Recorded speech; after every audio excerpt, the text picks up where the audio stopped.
The story begins with our MC pointing to a specific location on the map. His father clarifies that it is not the place he is referring to, and stated that there's a tiny territory which is like a bean at the very edge. Grace couldn't believe that there's still territory far up. Grace's father praises him for finding the territory, and even told him that he had expected as much from his son. Grace comments how the territory is extremely small compared to the rest of their country. Grace's father turns serious and informs him that from tomorrow he will be the lord of that tiny territory. Confused and puzzled, Grace asks his father to wait. Not wanting to become the lord of such a place, Grace offers to even lick his father's shoes or anything.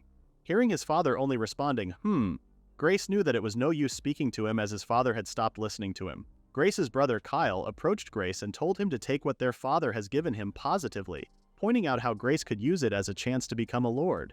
Turning around, Grace mutters, "Brother Kyle."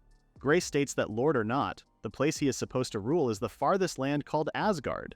No matter how Grace wants to be positive about it, he just couldn't do it. Grace believes that being banished from the country would not be an exaggeration to describe the measure.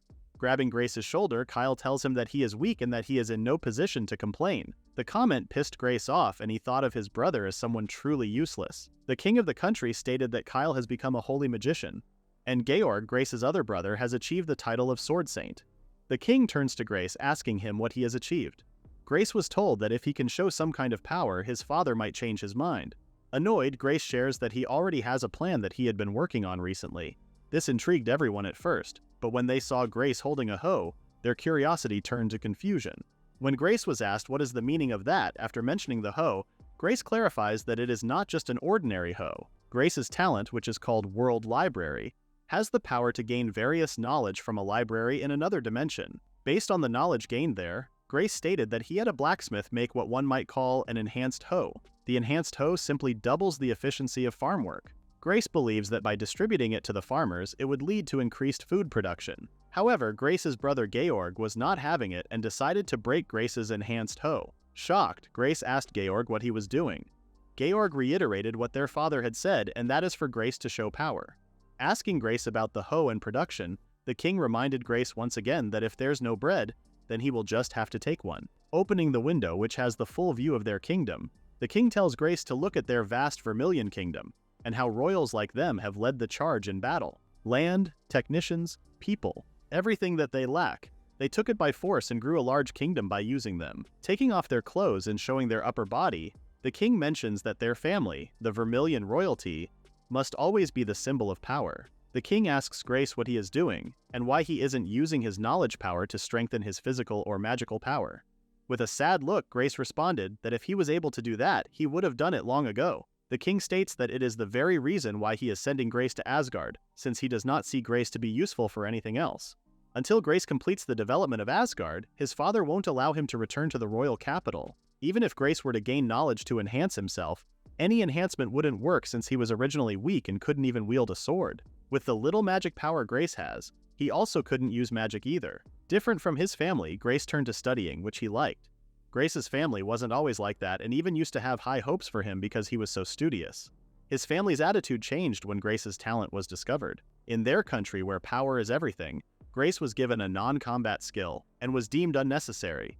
Even so, at that moment, Grace felt incredibly cheerful. Raising both of his arms, Grace states how he is now free. After parting ways with his barbaric, power-obsessed nation, Grace sensed the liberation is much stronger. However, Grace still has one more thing he is concerned about, which is the place he will be ruling Asgard. Still, Asgard, says Grace, as he now ventures to his new territory. Grace immediately notices how terrible the road is, and even questioned if it was a place that people used to live at.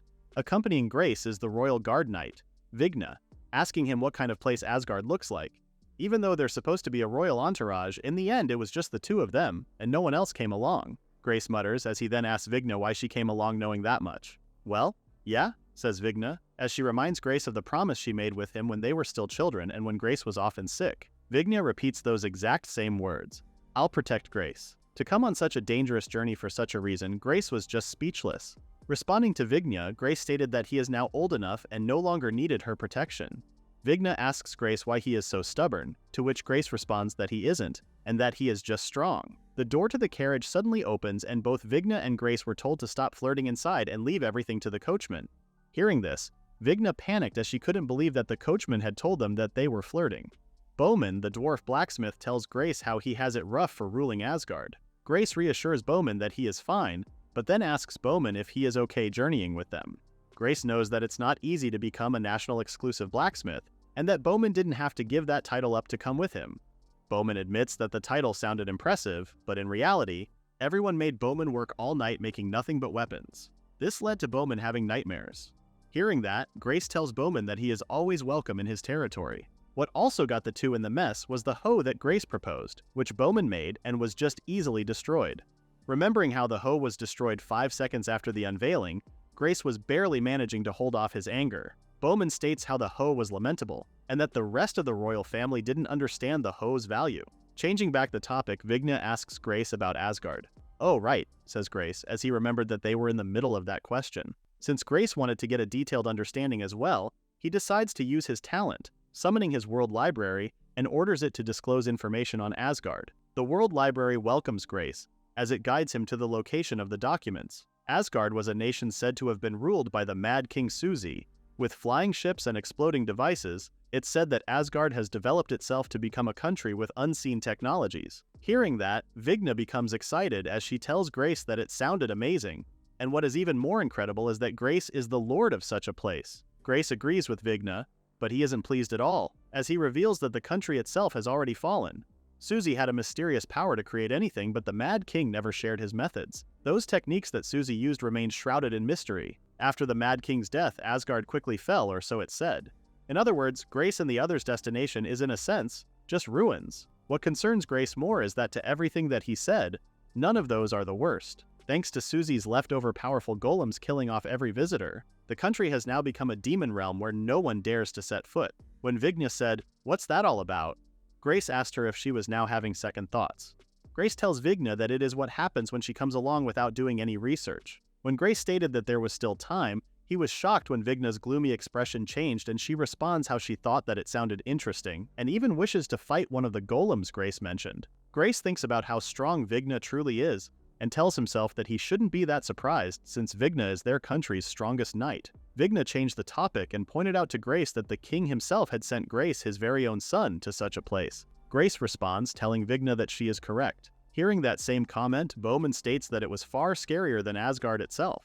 Bowman tells Grace that he doesn't have to listen to what the king says. Bowman reassures Grace that if he sticks with him and Vigna, he will not die in vain. Bowman also told Grace that he didn't mind for them to make a detour and head to the nearby port instead. Vigna also agrees with what Bowman said. Hearing how loyal the two were, Grace thanks the two of them. However, Grace has no plans of doing what they suggested. Having been ordered by the king, governing Asgard is Grace's duty as a prince. Besides that, Grace was not feeling pessimistic at all. Knowing that he would be living alongside Bowman and Vigna, Grace is certain that his life will be more enjoyable than the days spent in the kingdom. If the two were willing, Grace states how he would be very happy to share his fate with them. Listening to Grace, Bowman responds that if that's what Grace wishes, then he will not stop him.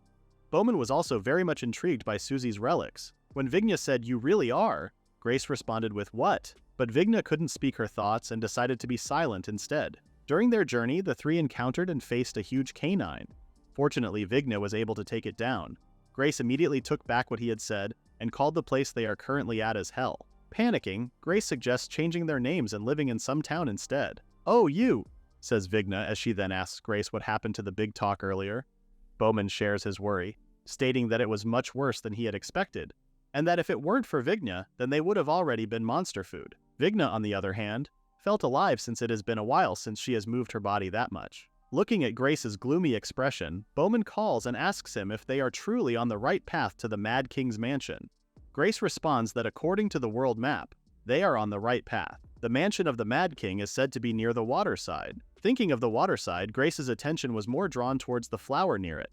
Watermoon flower, which is often seen near water, is used as an ingredient in healing potions. To Grace's surprise, he immediately finds the watermoon flower and suggests that the two follow the flowers. The three followed their guts and naturally reached the Mad King's mansion. Vigna was very impressed with Grace as they really did reach the mansion just like Grace said. Grace finally let out a sigh of relief as they finally made it, and stated that the mansion is now their new base. Grace suggests that they proceed carefully as they don't know when the golems might attack.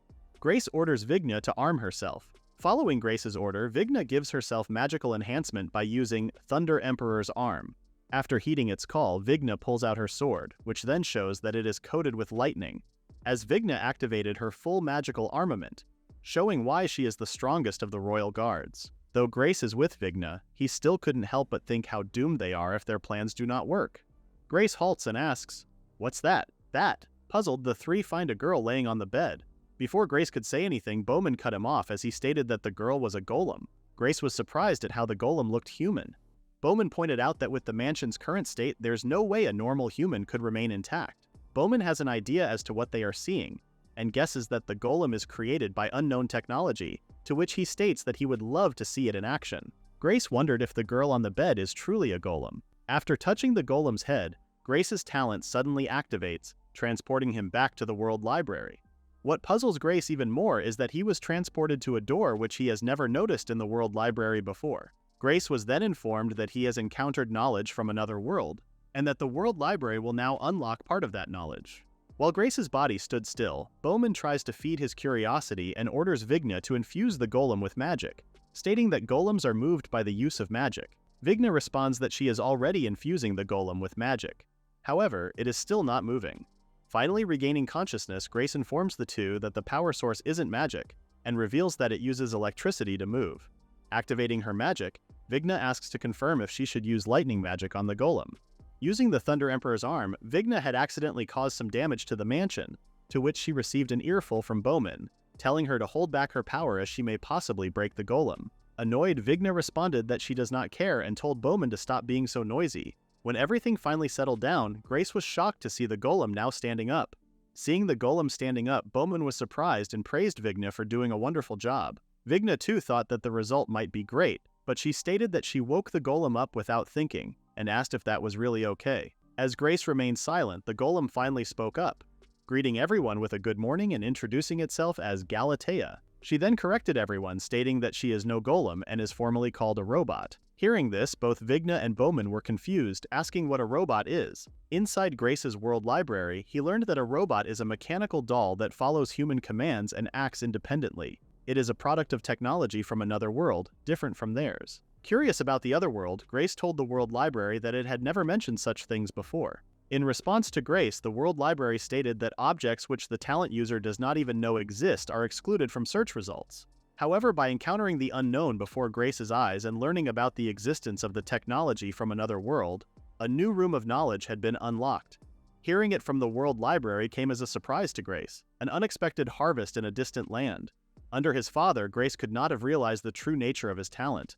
By encountering the unknown, the World Library grows even larger. Vigna asked Grace if it was safe to approach the robot. Grace reassured Vigna that it was fine as he had confirmed the safety through his World Library. Grace asked the two if they could keep watch outside for a bit. After getting a little privacy, Grace told Galatea that it was nice to meet her, to which he then introduced himself as the new Lord of Asgard. Grace asked Galatea if her master was Susie. "Affirmative," said Galatea as she stated that not only Susie was her master but also her father. However, since Galatea awoke with a new lord ruling the place, she had already assumed that her father had passed. Grace told the painful news to Galatea that her father had passed away several decades ago, and that as the new Lord of Asgard, he had awoken her. "I see," said Galatea, as she stated that moving forward, she would only recognize Grace, the one who reactivated her, as her new lord, and would only serve Grace. As the first resident of Asgard, Grace told Galatea that he would be counting on her. Being called a resident, Galatea asked Grace why she was counted as a resident. Grace asked Galatea if there was a problem with what he had said. Galatea explained that since she is a robot, she assumed that it would be more appropriate if she were to be used as a tool. Hearing this, Grace guessed that the Mad King must have cherished Galatea like a real daughter, as Grace could tell from how well preserved Galatea was. For Grace, he could not force himself to treat the previous lord's daughter like a mere tool. Curious about lots of things, Grace asks Galatea if she didn't mind being asked about a couple of things. Bowman returns and informs Grace that there was a monster outside. When Grace saw the monster Bowman was referring to, he was not expecting an ancient fire dragon. Grace didn't know Asgard had ancient creatures. Bowman asks if the dragon's territory is Asgard itself, pointing out how incredibly angry it is. Seeing the ancient dragon charging up a fire blast, Vigna orders everyone to get out of the way. Using the skill Water God's Breath, Vigna managed to block the dragon's fire blast. Worried for his friend, Grace calls Vigna's name. Vigna informs Grace that she barely blocked the attack, but she can't hold it out for long. While Vigna holds off the fire blast, she hopes that Grace would at least run away and survive. Grace tells Vigna that there was no way he could do what she was asking. Grace was stopped when Vigna shouted at him, calling him an idiot. Vigna reminded Grace of the promise they made. Vigna then orders Bowman to hold the fire blast for a little bit as she plans on chanting a higher level spell. Though Bowman raises his shield, he tells Vigna that he won't be able to hold it for long. Remembering his father and brother and everything that they said, Grace refuses to bow down to their words. Using his only available weapon, knowledge and thought, Grace was starting to get frustrated since nothing was coming up. Grace remembers that the technology that composes Galatea is incredible, but seeing how such technology hasn't been leaked outside made Grace think that instead of the powerful golem who is said to have killed many visitors, she may actually have been protecting Susie's relics from looters. If that were the case, Grace highly believes that the relics are in the mansion.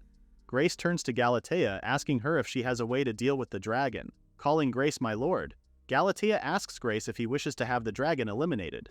Grace wanted to know if there was an actual method, to which Galatea responded, of course. Following Grace's command, Galatea proceeds in eliminating the dragon. Grace witnessed how Galatea suddenly jumped, leaping towards the dragon and knocking it down with just one kick. Seeing this, everyone was left stunned, as they did not expect that the dragon would be defeated physically. Grace confirms his theory that the visitors of Asgard were killed by Galatea. Since the time when the Mad King Susie was alive, protecting the land has been one of Galatea's duties. During those times before shutting down, Galatea admits that she may have sent some looters back home a few times. Galatea changes the topic, stating how it is very important and requests compensation. Surprised, Grace asks what he can do. What surprised Grace even more is that the only compensation Galatea requested from him was a pat on the head like how her father used to do it. Patting Galatea's head, Grace asks if he is doing it correctly. Galatea responded that it is, and explained that having her head patted has a nostalgic sensation. An emotion called happiness is being detected in oneself. After Galatea thanked Grace, Bowman sees Vigna suppressing her jealousy, which he suggested that she should honestly say how she too wanted to be patted after working so hard. Frustrated, Vigna becomes embarrassed and ends up repeating what Bowman said. After receiving her compensation, Galatea proceeds to guide her new master, along with Bowman and Vigna, to her father's workshop. Opening the door, Galatea asks them to follow and enter the room. Everyone except for Vigna was very excited as they were about to see the workshop where Susie created Galatea. And so, the three began their journey into the unknown, not knowing that the encounters there would lead to an even greater turning point. Grace was really glad that Vigna came along, even though she was already with them. The Industrial Revolution begins with otherworld knowledge from the Outcast Skill World Library. Fire arrows? Shut up, this is a rifle. With Galatea pressing her hand on an object, a mysterious path suddenly unveiled. Shocked, Grace asked what he had just witnessed. Stairs that appeared where there was nothing before. Instead of getting scared of what is ahead, Grace happily went down first. Vigna pointed out how Grace is so excited. Bowman responded that such a reaction is to be expected since all boys love secret passages. Bowman also stated that he has never seen such door-opening technology before. A door that opens just by waving one's hand. Bowman asks Vigna her thoughts about it, but Vigna just responded, "Who knows?" Galatea informs everyone that it is still too early to be surprised. Opening the door, Grace was stunned and asked what he was seeing. With just one look, Bowman immediately recognized the object in front of them as a furnace. "This is Susie's workshop," says Grace. Bowman turns to Grace, asking him if there's anything he can find in the World Library. Touching the furnace, Grace also thought about a furnace and imagined how it would look so differently. Doors opened, and Grace is once again back in the World Library. Grace learned that Susie's furnace was created using knowledge from another world. The furnace has temperature control capabilities and can withstand any high temperature. Grace repeats what the World Library says about Susie's furnace and tells Bowman that it is what is said in the book. Hearing that, Bowman could only say, "Incredible." Bowman was so glad that he chose to join Grace to Asgard. Bowman could no longer stand idly and asks Galatea if he is allowed to touch it as well. Responding to Bowman's question, Galatea tells Bowman that he is allowed. Clueless about the furnace, Grace asks Bowman if it was really that amazing. In response, Bowman says that it is. Until now, the strong fire used in forging relied on magicians. It couldn't be adjusted, and there was a limit to the temperature that could be produced. With unlimited firepower and adjustable temperature, the range of things Bowman and everyone else can make is incomparable to before. With a cheerful smile, Bowman is certain that they can process any kind of metal as they please. Excited, Bowman states that he will start working immediately. Noticing Grace's smile, Galatea mentions how Grace looked very happy as well. Grace responds that he is. Ever since Grace's talent was revealed, the treatment he received from his relatives only got worse. During that time and situation, Bowman was different. Bowman approached Grace, asking him why he was so down. Feeling distant, Grace responded that it was nothing and that he is just disappointed about various things. Patting Grace's head, Bowman tells Grace there's no need to be disappointed, and that being able to look up anything is an enviable talent. Bowman pointed out to Grace that there are lots of clueless people in the country, including himself, and hopes that Grace would teach them all various things. Hearing that story, Galatea comments how Bowman is truly a kind person. Grace agrees and states that whenever Bowman is happy, he is happy as well. Galatea was about to tell Grace the reason why they came to the basement, but she was cut off as Grace assumed that it was to show them Susie's amazing workshop. Galatea responds that showing Susie's workshop is also part of the reason. Galatea shows Grace a box and hands it over to him. Grace asks what it was, to which Galatea explains that it was from her father, Susie, a letter that is to be entrusted to the next master. Opening the box, Grace mutters, "A letter from Susie." The contents of the letter say that if the letter has been read, it means that Grace has been acknowledged by Galatea, which also means that Susie has recognized Grace. Galatea has received instructions to entrust the letter to someone she acknowledged after Susie's passing. Susie is not certain if the person who will be acknowledged is a transfer from another world like him or just a local. Regardless, Susie has decided to entrust his tools from another world to whomever the next chosen ruler is. However, in return, Susie asks for one request to be fulfilled, and Grace is free to handle his request as he sees fit. In Susie's last message, he pleaded for the next master to take care of Galatea. After reading the letter, Grace becomes more confused with what Susie meant by local or transfer. What confuses Grace also are the other characters that he had no knowledge of, and he pretty much couldn't read the whole letter. What made Grace wonder more is if Galatea really acknowledged him, someone who was helpless when attacked by a dragon. Grace turns to Galatea, asking her where the tools from another world are mentioned in the letter. Pointing to a desk, Galatea tells Grace that it is on the desk. Upon opening the box, Grace was puzzled as he saw a gun inside but had no knowledge about it. "What is this?" says Grace as he is about to touch the gun. The moment Grace touched the gun, the World Library instantly informed him that it had encountered new knowledge of another world. By gaining a certain amount of knowledge about the other world, Grace's other world comprehension rank increases. With that, Grace could now search for technologies and phenomena related to the other world. Overflowing with information and new knowledge, Grace finally obtained the information about the gun inside the box. While holding the gun, Grace learns that it is a weapon from another world that uses gunpowder to fire bullets and has strong killing power. Breathing heavily, Grace's thoughts were filled with the weapon from another world.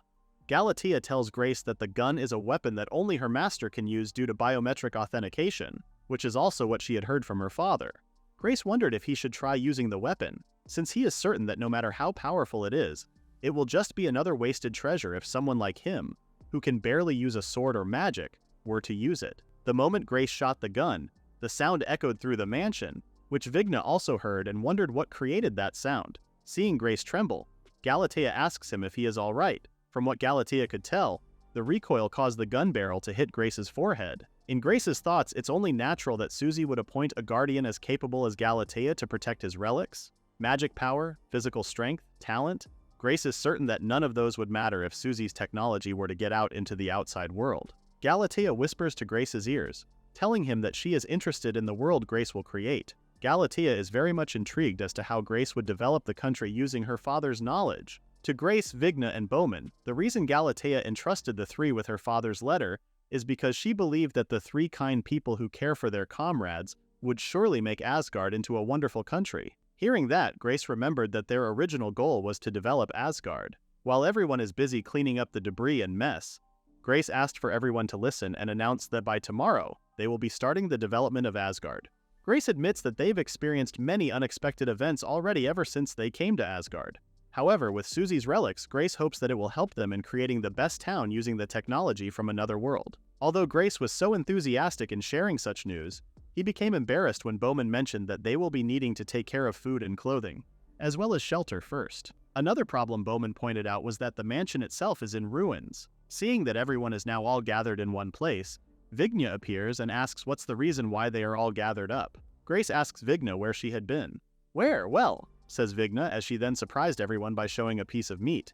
Vigna went to get some dragon meat since there's only grass growing around the place. After cutting the dragon meat to pieces, Grace advised everyone to eat more meat to keep their strength up since they are going to be busy moving forward. However, after cooking up the meat, everyone was shocked as they saw the meat is now all black, even commenting that somehow it no longer looked appetizing. Picking up one of the skewers, Grace tells Vigna that the meat has completely burnt black, to which Vigna responds, "That's right, Grace then turns to Bowman and asks him if he had followed the instructions from the World Library on how to remove the small bones from the dragon. Responding to Grace's question, Bowman thought that he did. Curious, Grace asked everyone how they handle their meals in their kingdoms. Bowman responded that he always ate out. Vigna answered as well, stating that she is the same with Bowman, choosing to eat outside. Noticing Grace going silent, Vigna asks Grace why he is looking at them with such an expression. With a disappointed look, Grace responded, "Oh, it's nothing." Vigna understands what Grace is trying to say, but explains that they can't help it since they've only practiced swordsmanship and magic. Hearing this, Grace felt embarrassed in ordering a beginner to cook. Left with no other option, Grace tells everyone to wait as he will remake everything himself. Hearing this, Vigna's spirit brightened up as he asked Grace if he would really do that, and commented that he always loved Grace's cooking. After cooking for the two and handing them the meat, Vigna was full of praise, as she stated how she already expected for Grace's cooking to be the best. Bowman, who is also enjoying the food, agrees with Vigna. In a world that only valued strength, nothing else was ever encouraged. That was the way of the world that Grace's father created.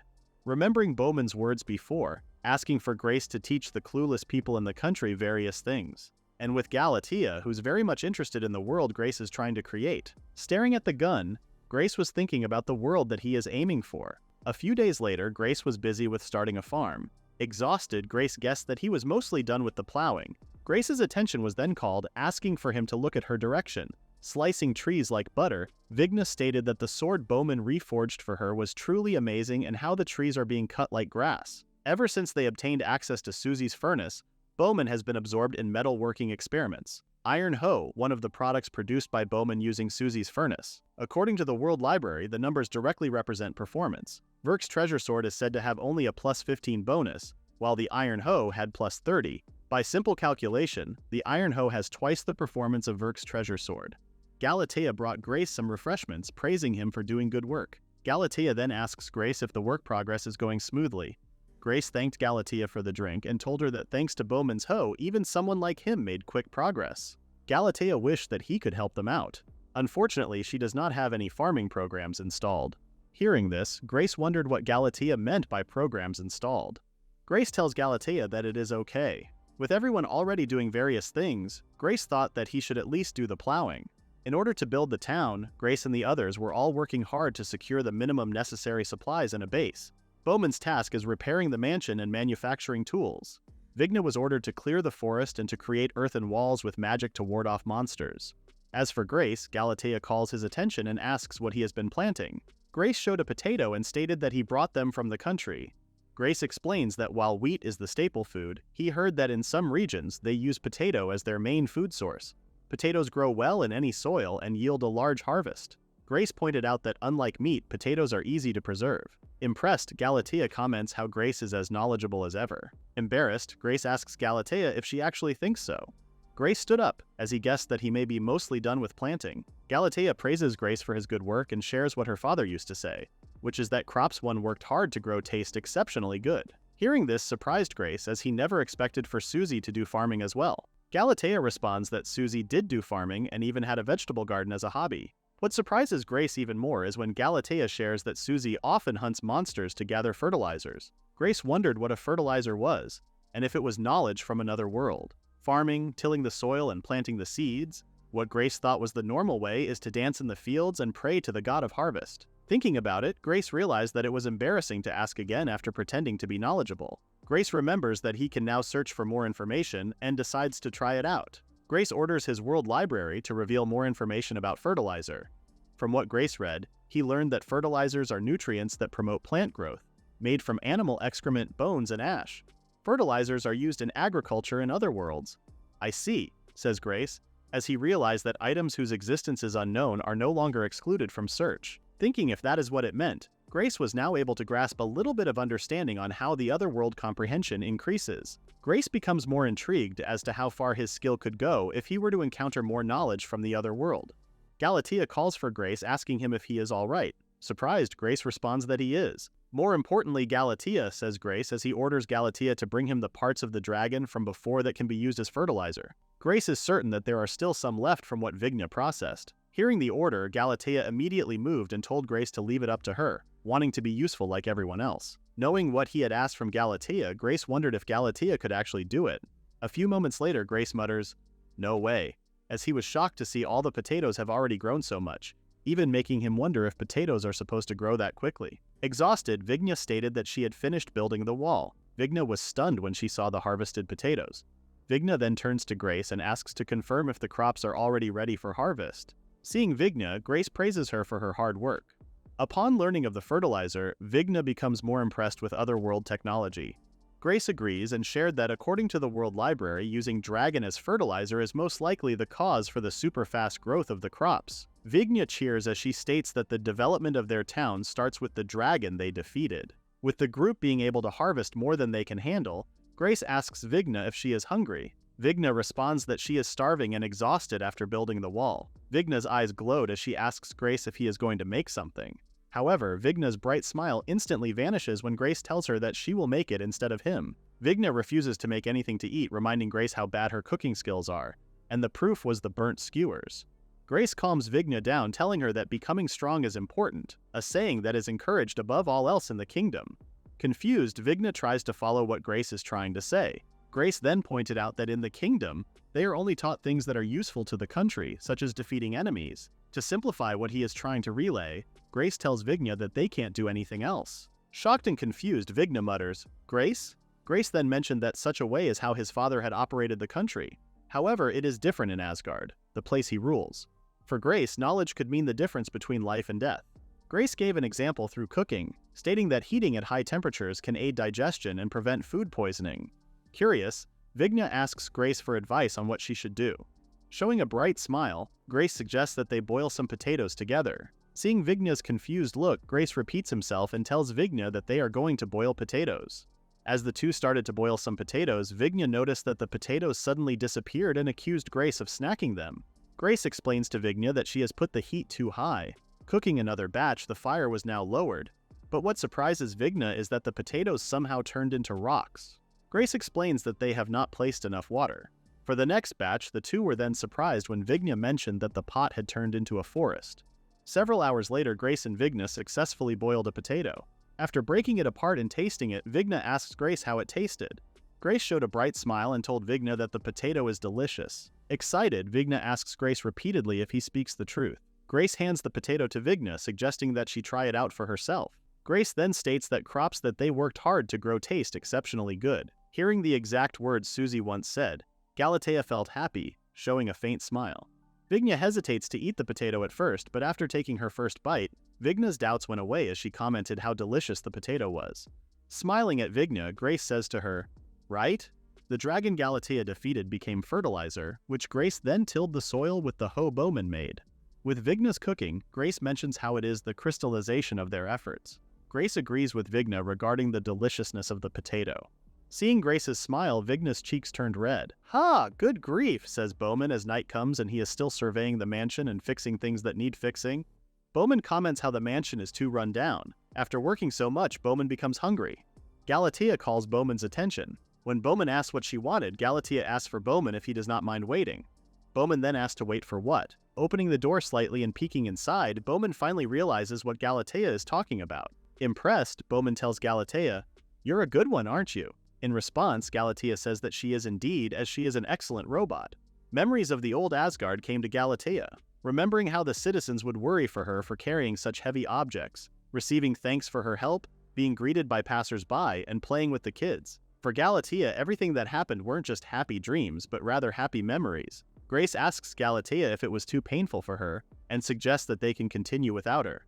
Galatea responded, "No," and clarified that although it's very different from the records before her hibernation, she wishes to engrave it firmly in her memory. Galatea called Grace and Vigna, asking for them to let her guide them through the village of Asgard. Grace, along with Vigna and Galatea, are now visiting what's left of the village near the mansion. A little while ago, on the night Grace and the others harvested lots of potatoes, Grace shared that his talent World Library can be strengthened. Grace explained further that by gaining new knowledge of the other world, he can enhance his library and acquire even more knowledge necessary for developing Asgard. Seeing how everyone is all busy eating and not listening, Grace calls for Vigna, asking her if she was even listening. However, Vigna just responded that the food was so delicious that she couldn't stop. Vigna pointed out how Grace's potato dish is too delicious, which ended up with her not listening at all. Hearing such praise, Grace guessed that not listening due to that reason was understandable, and asks for Vigna to eat more. Receiving permission to eat more excites Vigna. Bowman, on the other hand, listened to everything that Grace said and was about to summarize what he understood. Surprised hearing Bowman speak, Grace mentions Bowman's name. However, when Bowman explained his understanding, it was all garbled up due to him explaining while chewing the food. Seeing this, Grace asks for Bowman to not talk with his mouth full. Bowman apologizes and explains that he has been working all day and was now starving. "Honestly, what am I going to do with you two?" says Grace as he gives more potatoes to the two and asks for them to eat more. Galatea joins in and repeats what Grace stated, which is to raise the level of other-world knowledge in the World Library, in order to gain knowledge for developing Asgard. To obtain more information, Galatea believes that Grace would have interacted more with Susie's relics. Galatea asks Grace if what she said was correct. Seeing how someone actually understood his intentions and plans, Grace couldn't help but clasp his hands together, thanking God for Galatea. Grace then informs the two that in the mansion, apart from Galatea herself, Susie's furnace, and one otherworldly weapon, there were no other relics. However, Grace believes that there might still be something left in the nearby village. Grace then asks Galatea if he is correct, to which Galatea responds yes. When Grace finally relays the plan, both Vigna and Bowman were eager to hear more. Grace informs the two that they will be exploring the village tomorrow. Returning to the present, Vigna calls for Grace, telling him that the objects they just passed by are a monster's scale. Grace picks the scale up and immediately becomes worried. Vigna was starting to regret that they did not bring Bowman with them. Grace explained how Bowman seemed to be so busy with experiments on the furnace. Observing their surroundings, Vigna could only comment on how terrible of a state the place has become. Grace agrees and shares what he read in the library, which is that Asgard had fallen. Seeing how the mansion was relatively intact, Grace thought that the nearby village would still be intact the same as the mansion.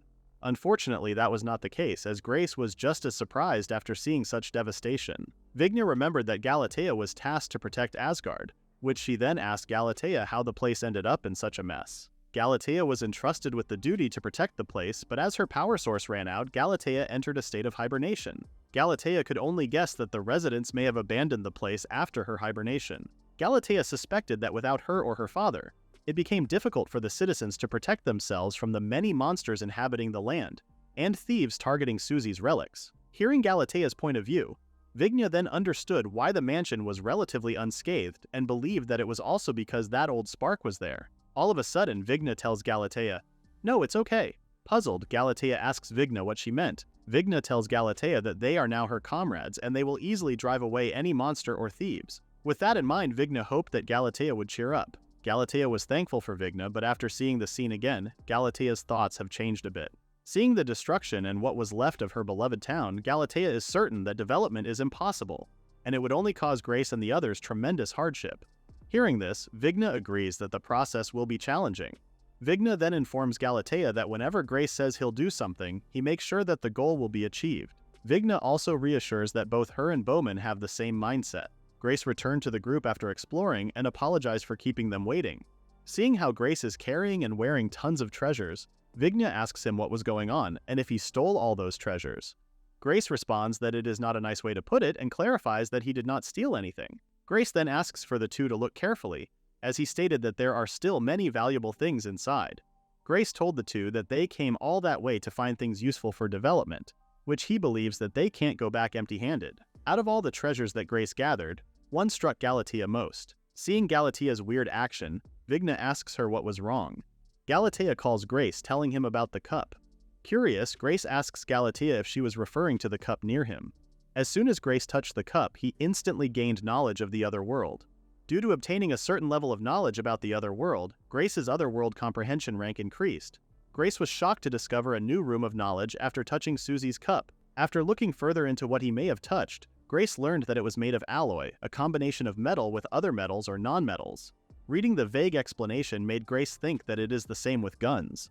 Even if Grace were to understand the materials and usage, it seemed to him that a high rank of other-world comprehension is required for the creation method. Grace finally returned to his body after Vigna called his name multiple times, responding to her, "Ah, yes, sorry." Grace turns to Galatea as he was about to know more about the cup. "Yes," says Galatea, as she explained that it is a relic from her father. It was an item that Susie distributed to the people to celebrate Galatea's birthday. Staring at the cup, Galatea stated that it is a very important memento for her. Looking at Galatea reminiscing, Vigna tells her how relieved they are for her.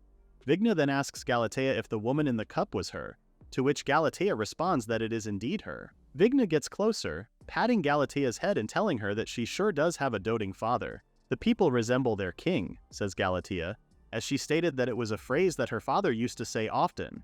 In the royal capital, everyone had the same wide-eyed stare at the king, which scared Galatea. Hearing that, Vigna guessed that Asgard must have been a really wonderful place. While checking his clothing, Grace suddenly heard a rustling noise. Upon turning around, Grace sees an eye in the bushes. As the monster reveals itself, Grace learns that it was an armored armadillo, a magical beast with scales that repel magic and claws that can tear through iron. A famous trait the beast has is that it has a ferocious temperament. Seeing that it was a scaly monster, Vigna immediately charges in and orders Grace to stand back.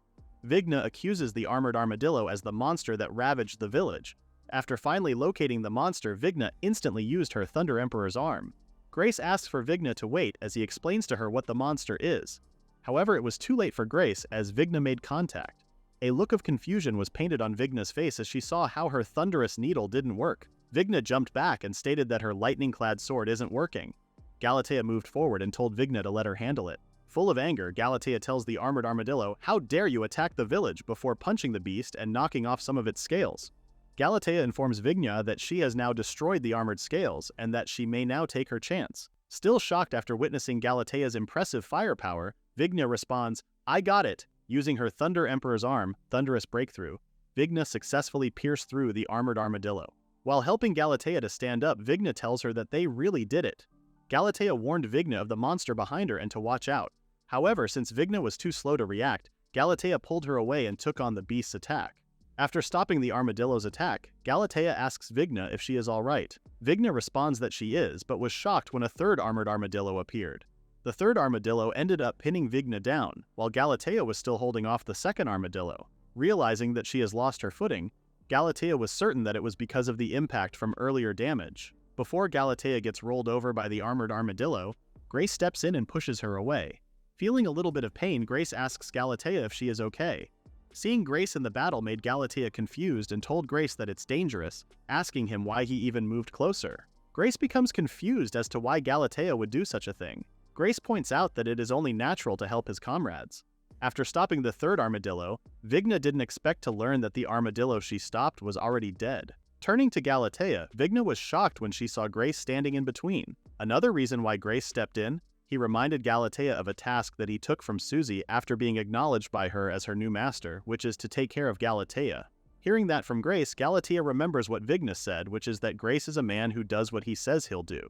In front of the armored armadillo, Grace pulls out the gun Susie left. Both Grace and the armored armadillo are now in a standoff. Shooting at the armored armadillo's head at such a close range, Grace successfully finished the beast's life off. Seeing the weapon's destructive power, Grace could only comment on how it had such incredible power. Worried for Grace's safety, Vigna hurriedly ran towards him, asking Grace if he was hurt and if he was alright. In response, Grace asked Vigna if she was alright. Changing the conversation, Vigna asked a more important question, which was if Grace was okay to fight. "Well, yeah," says Grace, as he stated that he felt like he had gained a new ability after mastering how to use the gun at the library. "You idiot," says Vigna, as she scolds Grace and tells him that he could have said so earlier that he can fight, making Vigna worry over nothing. Grace apologizes to Vigna and tells her that she's a bit close. Grace turns to Galatea, asking her if she was alright. All of a sudden, Galatea too got close to Grace, which puzzled Grace, and he asked Galatea what was wrong. In front of Grace and Vigna, Galatea apologizes to them for losing her composure. Galatea then mentioned the gun Grace was holding and shared that when her father entrusted the weapon and letter to her, Susie was already an elderly person. With that reason, Galatea eventually entered a dormant state. When Grace's group woke Galatea up, she was already prepared for the fact that her human father had passed away. However, now that Galatea has a new master to serve, along with Vigna and Bowman, she still struggled to hold on to hope for the future and wasn't able to see the reality much clearly. Looking at the ruins of the old Asgard, Galatea could only say that nothing remains in Asgard anymore. Even though Asgard is said to be a rich land in the state, there are also monsters and many unknown things, which include herself. Galatea asks Grace and the others if it was really alright for them to truly lend a hand. Patting Galatea's head, "Of course it is," says Grace as he told Galatea that it is the reason why they are at Asgard in the first place. Grace turns to Vigna asking her if he was wrong, to which Vigna responds that Grace is correct. Grace promises Galatea that they will figure something out. Filled with hope again, Galatea thanks Grace. Vigna tells Galatea to wipe her nose off, to which Galatea apologizes for showing such an act despite her being a robot. Later that night, Grace apologizes for bringing up such a topic so soon. but feels that it is also urgent that everyone must know. Holding the cup, Grace informs them that the cup is apparently called an alloy. Sharing his notes, Grace informed everyone that that is the only knowledge he can obtain since his rank is too low. Due to low rank, the manufacturing process of the alloy is quite vague. Grace thought that Bowman might know something. However, Bowman responded that if Grace doesn't understand the knowledge, there is no way for him to understand it as well. As a mere blacksmith, Bowman admits that he has worked with all sorts of metals. However, he has never seen such a metal like the alloy before. From what Bowman observed, the material is light yet still quite strong. Finding the alloy cup very interesting, Bowman asks Grace if he can take it apart to experiment. Hey, Bowman, says Grace as he informs Bowman that the cup is an important memento for Galatea, and warns Bowman to not even think about taking the cup apart. Realizing his mistake, Bowman responds, "Oh right, my bad." Galatea spoke up and said no, clarifying that she is allowing for the cup to be experimented on as long as it can be of use. Muttering Galatea's name, Bowman thanks her for giving them permission. The next day, Grace was woken up by someone calling his name. Grace assumes that it was Vigna and asks her to let him sleep a little longer. Bowman reveals himself and tells Grace that it was him that called his name. Grace was shocked seeing Bowman's face first thing in the morning. Since it is quite rare for Bowman to wake Grace up, Grace asks him if he even slept, to which Bowman responds that he did not. However, thanks to that, Bowman shares the news to Grace that he has finally done it. Confused, Grace asks Bowman what he meant by done. Bowman noticed that the alloy is combed with two elements, which are lightness and durability. Bowman borrowed part of the container's handle to examine, which he then tried combining iron and mithril, which he is familiar with. From what Bowman observed, mixing one metal with another substance to give it new properties is pretty much what describes an alloy. Surprised, Grace was certain that what Bowman said was not included in the library description on how to make alloys. Touching the wires Bowman made, Grace asked the World Library to reveal more information about the wire. The World Library informed Grace that the material is called mithril alloy, an alloy of iron and mithril. By combining mithril, which has high magical conductivity, with easily processed iron, magical equipment can now be manufactured more easily and at a lower cost. What surprised Grace is that Bowman's name appeared in the World Library's information as the inventor of mithril alloy.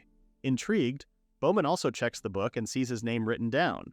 It then made Bowman wonder if he had left a small mark in history as a blacksmith. Grace responds that what Bowman left is not just a small mark, but rather a huge step. Holding on to the small piece of mithril alloy, Grace mentions that with an invention like that, the restoration of Asgard may no longer be just a dream.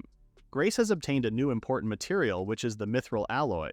Another material Grace also obtained is the scales of the armored armadillo, which are said to have strength equivalent to 5 iron plates stacked together, a highly valued material for armor. Grace was also able to test out Susie's gun, and learned that it had enough destructive power to penetrate an armored armadillo. For the land of Asgard, Grace is certain that when subjects start to settle, they will likely live in the village. Since many monsters still lurk, Grace was already planning on making countermeasures, which he deemed to be very essential. Grace also asked Bowman himself to replicate the items. Vigna keeps calling for Grace's name, trying to get his attention. When Vigna asks Grace why he is grinning while staring at metal scraps, Grace responds with, Vigna was starting to get worried for Grace, calling him a pervert for showing such a reaction. Hurt by the comment, Grace asks Vigna to not call him a pervert. Grace explains the reason why he is smiling, and it was because of the mithril alloy he is holding, calling it an innovative invention. Puzzled, Vigna asks what the alloy is. Grace further explained that it is a technique of combining different metals to create new properties. The alloy maintains mithril's magical conductivity while being easier to process and cheaper. Staring at the small scrap of metal, Vigna was surprised to learn that such a small material is highly valuable. Vigna stated how impossible it was, since mithril itself is already difficult to work with. Vigna shares that the craftsman who made her sword mentioned how he struggled to process it with mithril. Handing the scrap of metal, Grace asks Vigna if she wishes to try it herself. Using the Thunder Emperor's arm on the metal scrap, Vigna was surprised as she admits that the small piece of metal really does contain mithril. What Grace liked the most is the price. Grace admits that the mithril alloy's performance is inferior to pure mithril, but it is easy to work with and they can make equipment cheaper with expensive pure mithril. Grace calls it a groundbreaking invention. Vigna's attention was drawn elsewhere and told Grace that their guests may have finally arrived. Looking at his garden, Grace becomes enraged after seeing a group of goblins jump over their earth wall and are taking their crops. In a fit of rage, Grace starts charging towards the goblins, telling them to stop harvesting his precious crops without his permission. However, the goblins were not afraid of Grace. With their clubs, the goblins leap onto Grace, which caught him by surprise. Though the goblins are weak individually, they are mostly known to excel when in group behavior. Pulling out her sword, Vigna instantly took care of the two goblins with her swift movements. Vigna informs Grace that the goblins are pretty weak against strong opponents, which is why they avoid dangerous places. Calling the goblins weak, Grace looks up and sees that there's no end to them. Grace believes that the reason is because they couldn't exterminate all of the goblins when they saw them before. Vigna tells Grace to leave it up to her. Vigna could no longer hold her anger as she saw how the goblins are easily stealing the fruits of their labor. "How dare you?" says Vigna as she uses the Thunder Emperor's arm, Thunderous Rain. The skill was so powerful that even Grace couldn't believe that Vigna would use such a powerful skill on goblins. As Grace heard how Vigna mocked and insulted the goblins, he remained speechless. Seeing how Vigna annihilated the goblins except for one, Grace asks for Vigna to wait and to not kill the remaining goblin. Grace orders Vigna to let the last goblin escape. Vigna smiles as she tells Grace that he is truly smart.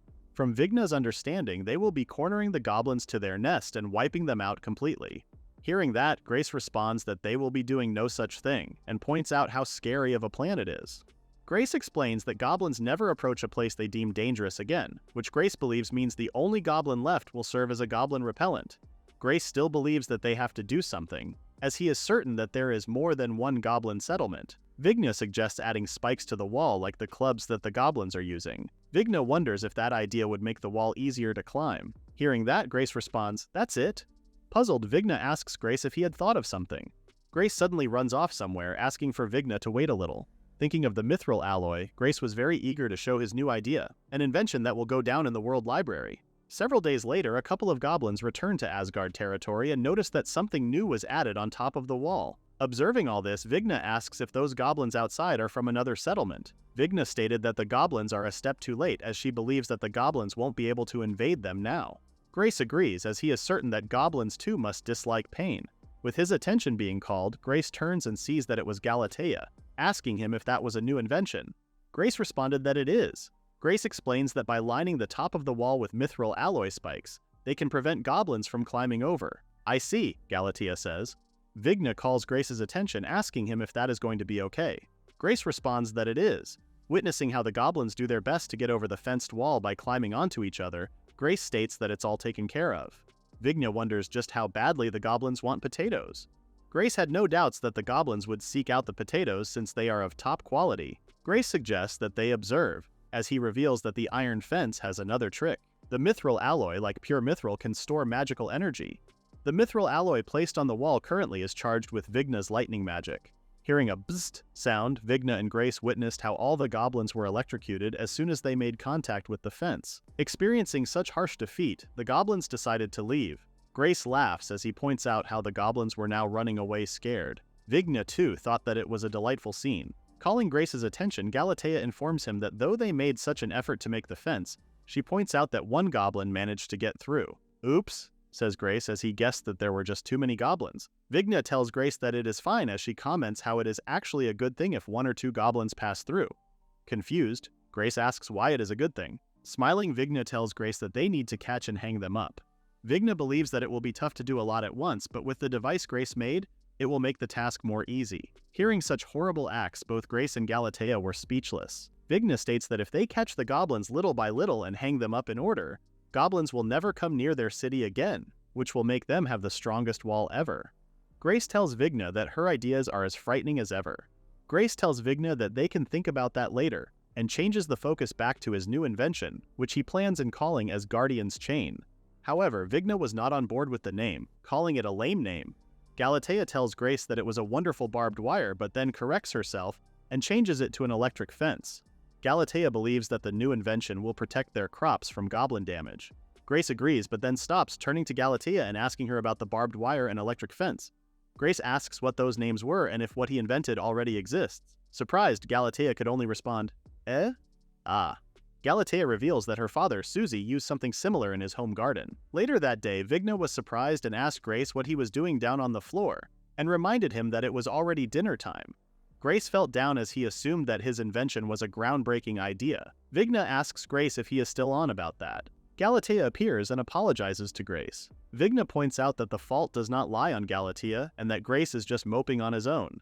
Grace wanted to say more about it, but decided to let it go, agreeing to set aside as to who invented the fence for now. Grace then asks the two of them their opinion. stating the mysterious potatoes that restore magical power, technology for creating cheap mithril alloy, and rare monster materials, to which all are novel items. That's right, says Grace as he points out how they've been trying all those things for the betterment of their life in Asgard. But in order for things to go well, Grace believes that they would have to go through external trade. To achieve that step, Grace informs the two that they should be able to raise funds for developments. Now then, says Grace as he and Vigna visited another town to make some negotiations. A map shows the western region of Asgard's territory, the Notrina domain. For daily necessities such as food, building materials, warriors, and amongst other things, Grace and the others needed funds to procure supplies to continue developing Asgard, which has returned to nature, which is why Vigna and Grace are now at Azur Trading Company, which is said to be the largest in Notrina. Here we go, says the head of the Notrina Trading Company as she asks Grace if they should start things now.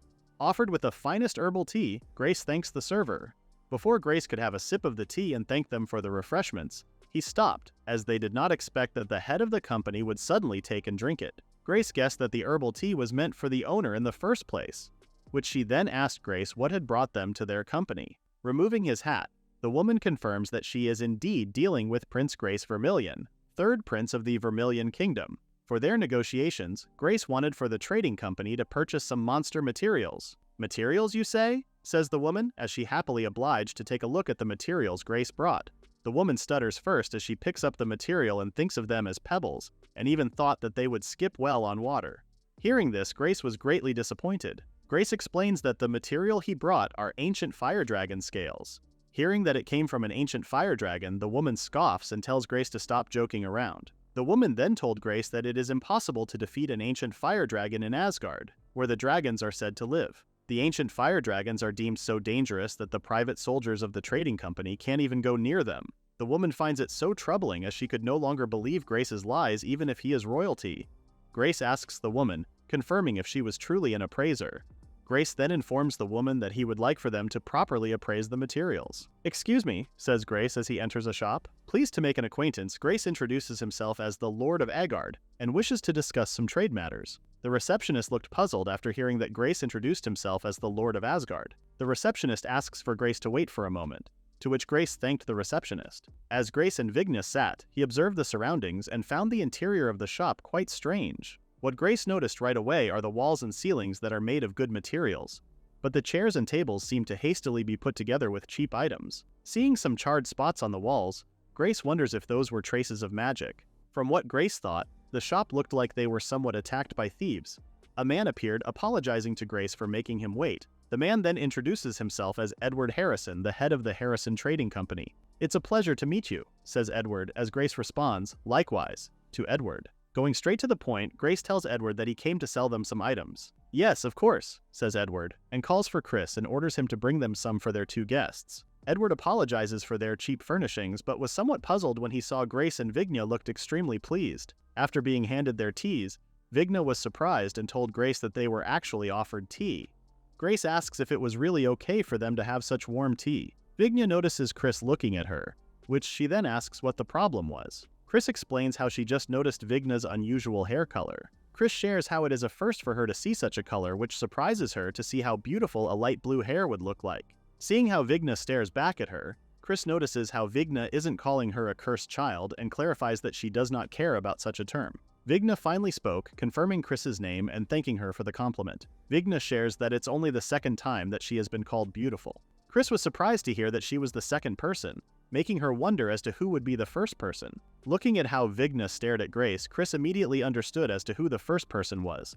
Wanting to clear any confusion, Edward asks Grace if he is truly the Grace who is the third prince of Vermillion. When Grace responded that he is indeed Grace Vermillion, Edward then changed the topic, asking how Bowman is doing. This surprised Grace and he asked Edward if he knew Bowman. Edward reveals that their company was indebted to Bowman in the past. Edward often heard about Grace's achievements through Bowman's letters, but after receiving a letter from Bowman saying that he is headed to Asgard with Grace, Edward then loses contact with Bowman. "I see," says Grace as he shares that Bowman is still as energetic as ever. Hearing that, Edward responded that it was wonderful to hear.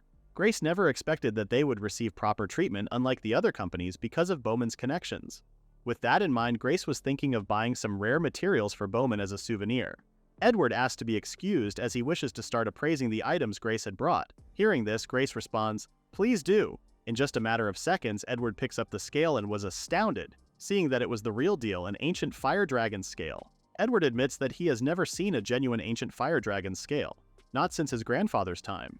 Grace too was surprised that Edward could tell that the material is genuine right away. Grace shares how they've been to several trading companies and have been told countless times that the materials they brought were fake. Hearing that, Edward tells Grace that he can't blame the other trading companies for doubting the material, since the very existence of ancient fire dragons is already rare to begin with.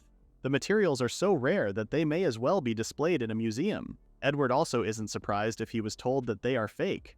Grace asks Edward, confirming that he can actually tell that the scale is genuine. Edward responds that he can use one of his skills, which he deemed to be very useless in battle. However, it is one of his few talents that he also deemed useful, his appraisal eye.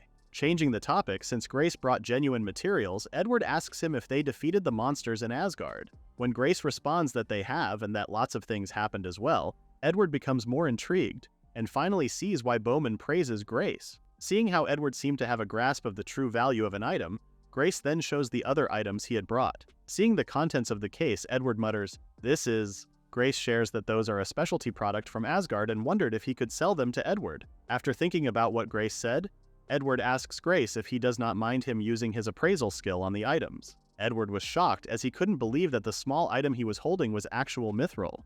To be able to process it so small, Edward asks how it was possibly done. Edward even starts to wonder if it was even possible to make such a thing using Bowman's skills.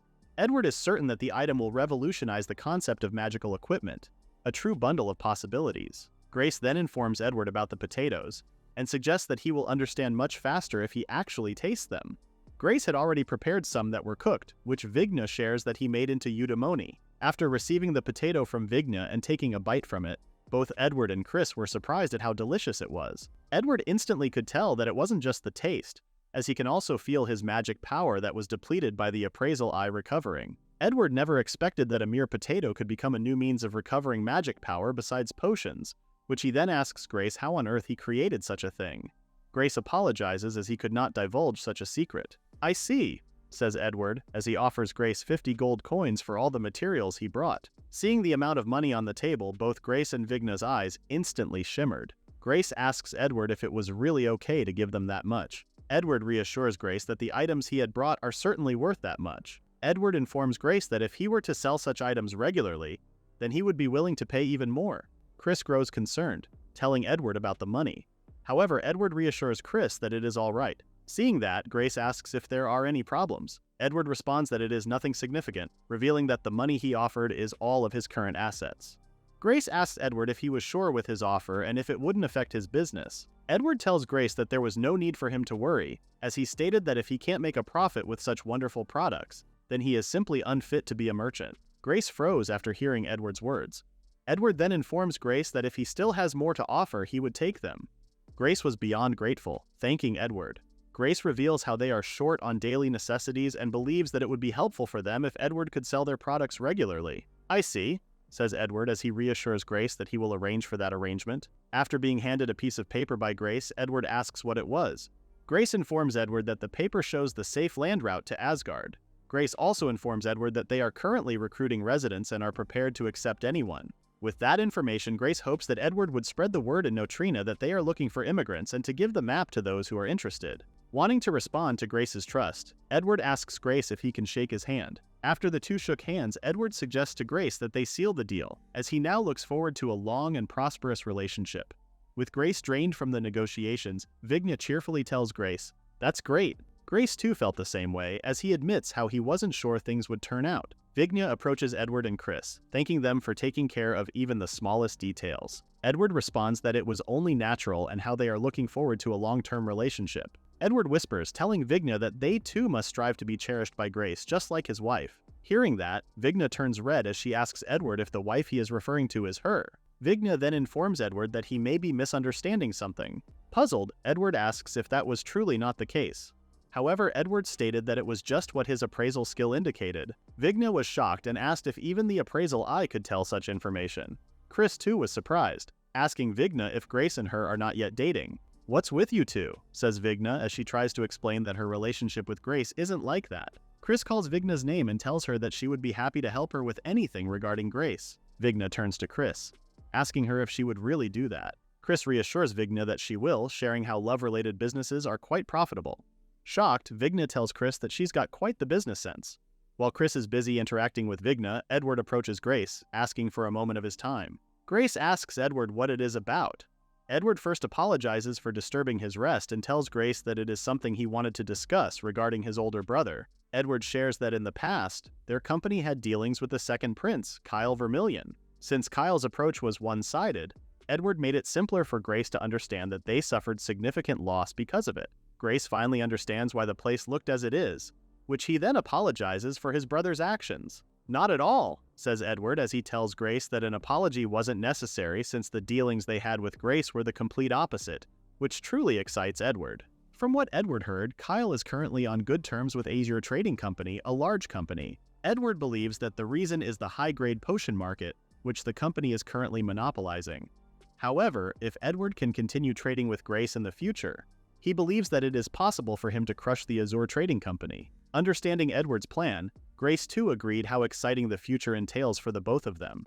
With Vigna commenting how the two both look scary, Grace and Edward's business deal then reached its conclusion. Chris appears in front of Grace all beaten up and apologizes to him for making a terrible mistake. Grace was confused at first but was shocked and called out Chris's name after seeing her collapse. An hour before their opening, Grace checked off the things that they needed for the store, which were clothing, spiders, ingredients, paper, books, metals, and various other items. Chris states that all of it completes the goods for the transaction. Grace thanks Chris and apologizes to her for making her come all the way from Notrina. In response, Chris told Grace that she didn't mind, and how it is part of her job. Grace changes the topic, asking her if she came to Asgard by herself. Grace pointed out that even though there's a road, the area is still deemed to be dangerous.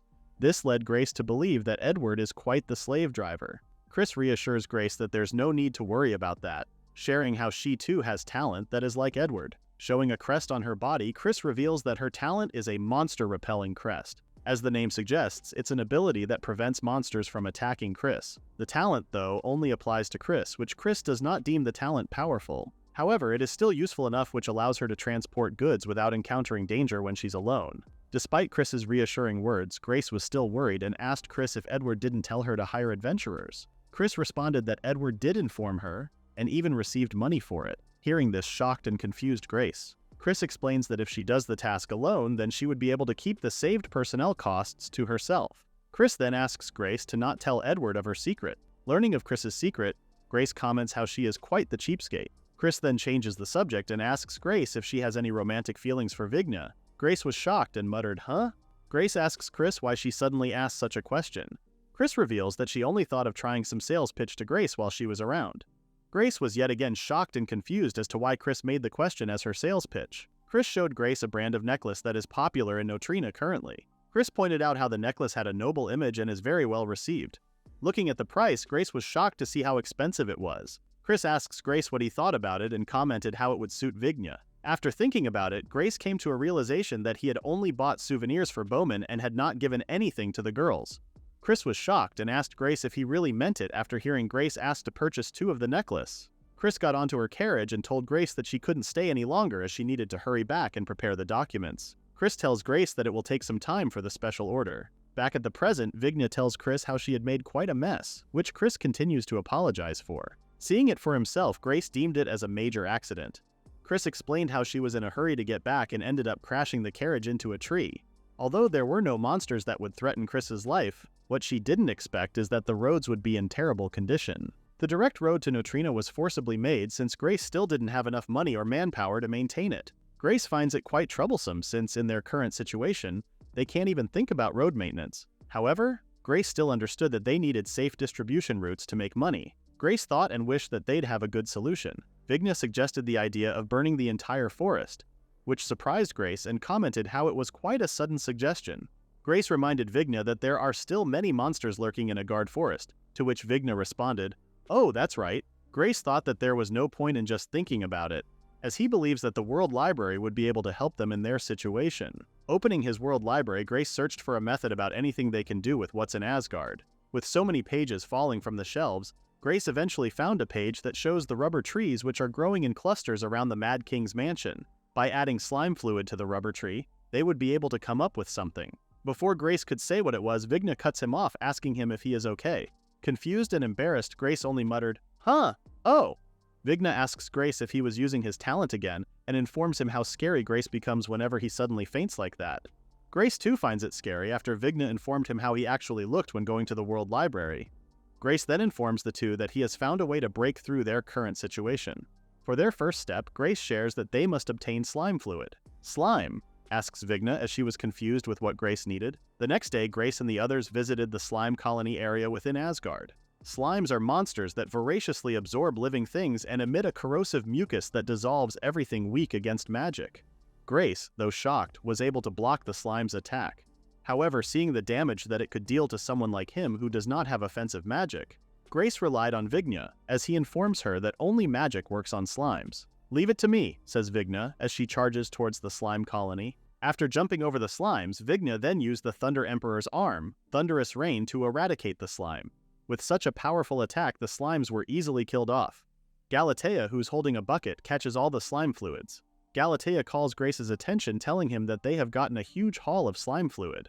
Grace asked the two if they were unharmed. Grace thought to himself how he would have sustained grave injuries if it weren't for the shield he was holding. Bowman asks Grace if he too sees how amazing the mithril shield is. Hearing Bowman's voice, Grace turns to respond, but was shocked when he saw Bowman unconscious and covered in slime. Grace didn't expect that Bowman would come and asked him if he had brought a mithril shield for himself. Bowman explained that he only received the order yesterday and that 1 or 2 is his current limit. Bowman asks Grace if he was starting something new. Bowman became curious and came to see what the fuss was about. What Bowman didn't expect is that slime fluid would come raining down on him. Vigna apologizes to Bowman since she was the cause for the slime to be splattered everywhere. "So," says Bowman as he first pointed out Grace coming to the forest, having him make mithril equipment and gathering slimes. With all that, Bowman understood that it was all for the sake of solving the transportation inconvenience that they have. Bowman asks Grace how those things lead to solving the problem.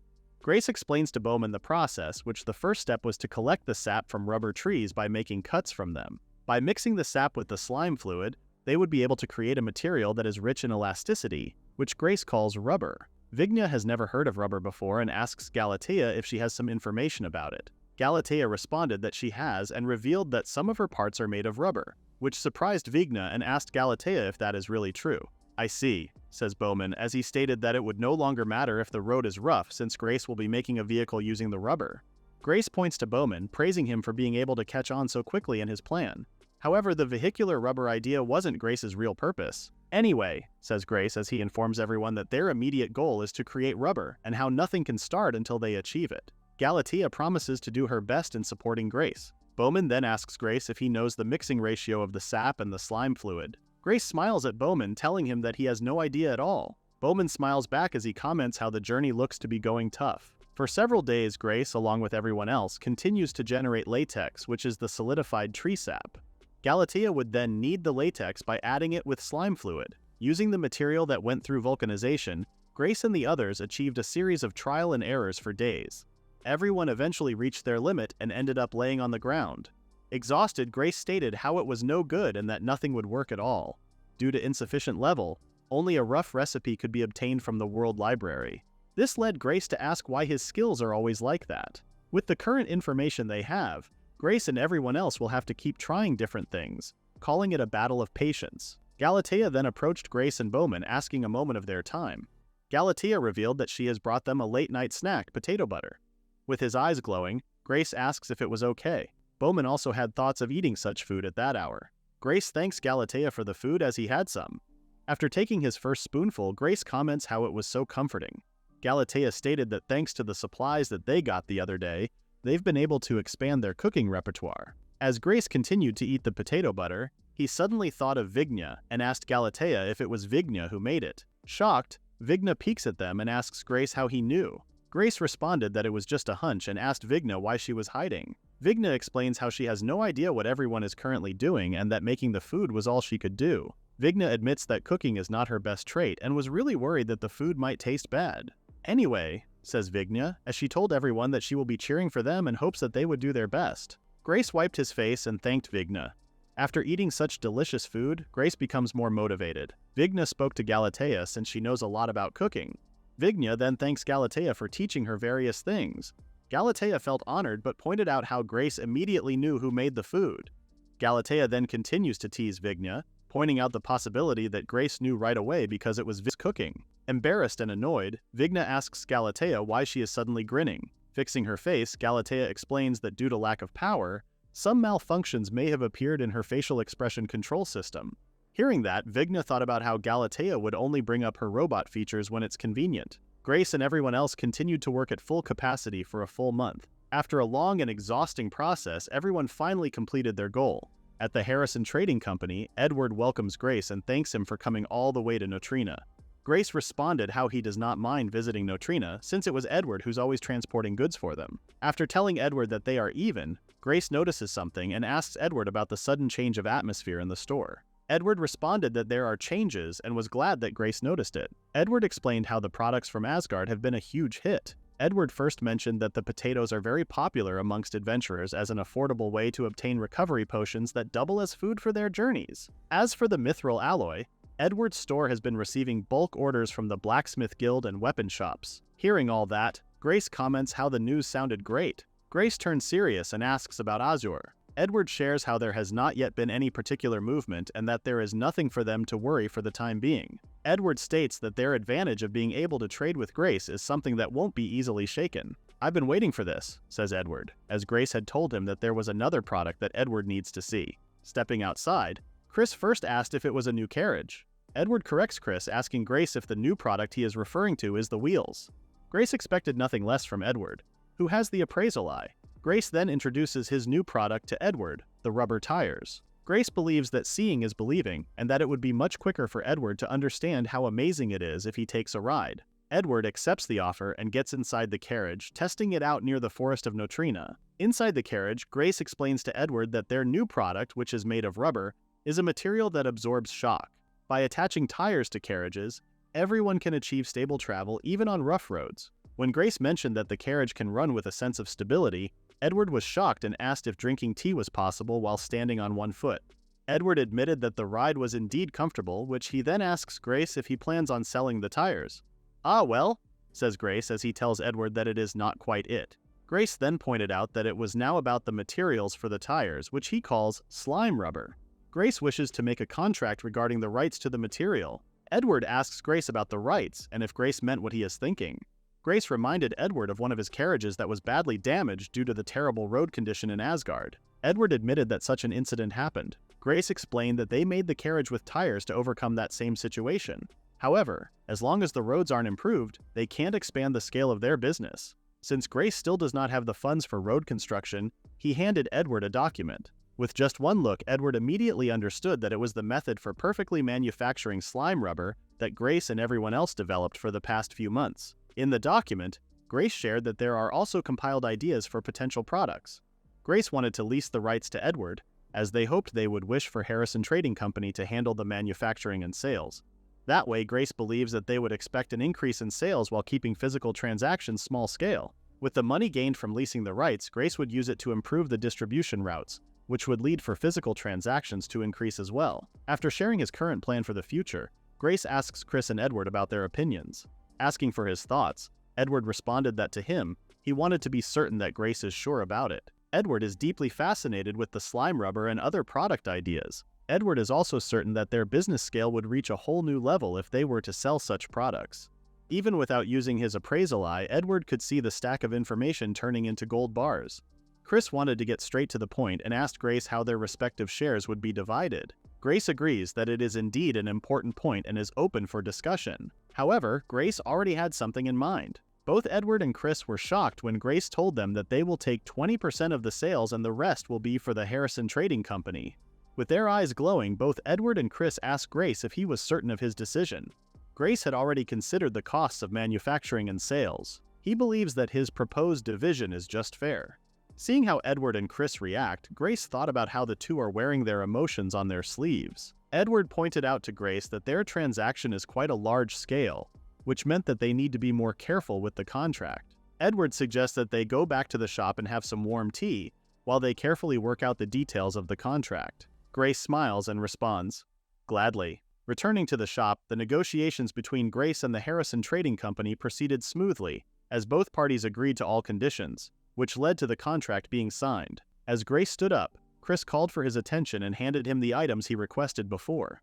Receiving the box, Grace thanks Chris. Vigna, who witnessed the exchange, calmly observed in silence. While on their way back, Grace states that solving their transportation inconvenience while making money is quite scary, seeing how it is going so well. Vigna asks Grace how many times he has told the story and warns him that if he repeats it again, he will get hit. Grace apologizes to Vigna, but still feels like he needs to brag about it 100 times more. Grace's smile vanishes when Vigna asks him what Chris and he were talking about so happily. Vigna asked Chris about it, but Chris refuses to tell her. Concerned, Vigna asks Grace why Chris and he are keeping secrets. Well, Grace mutters as he thought that situation had turned bad. Grace went to the trouble of preparing a gift, but the atmosphere has become awkward for him to give it. No, says Vigna, as she apologizes to Grace as she believes that it is a matter that Grace can't tell her. Forcing herself to believe that it is fine, Vigna tells Grace that they have to go now. Seeing Vigna's cold reaction, Grace grabs a hold of her and apologizes to Vigna.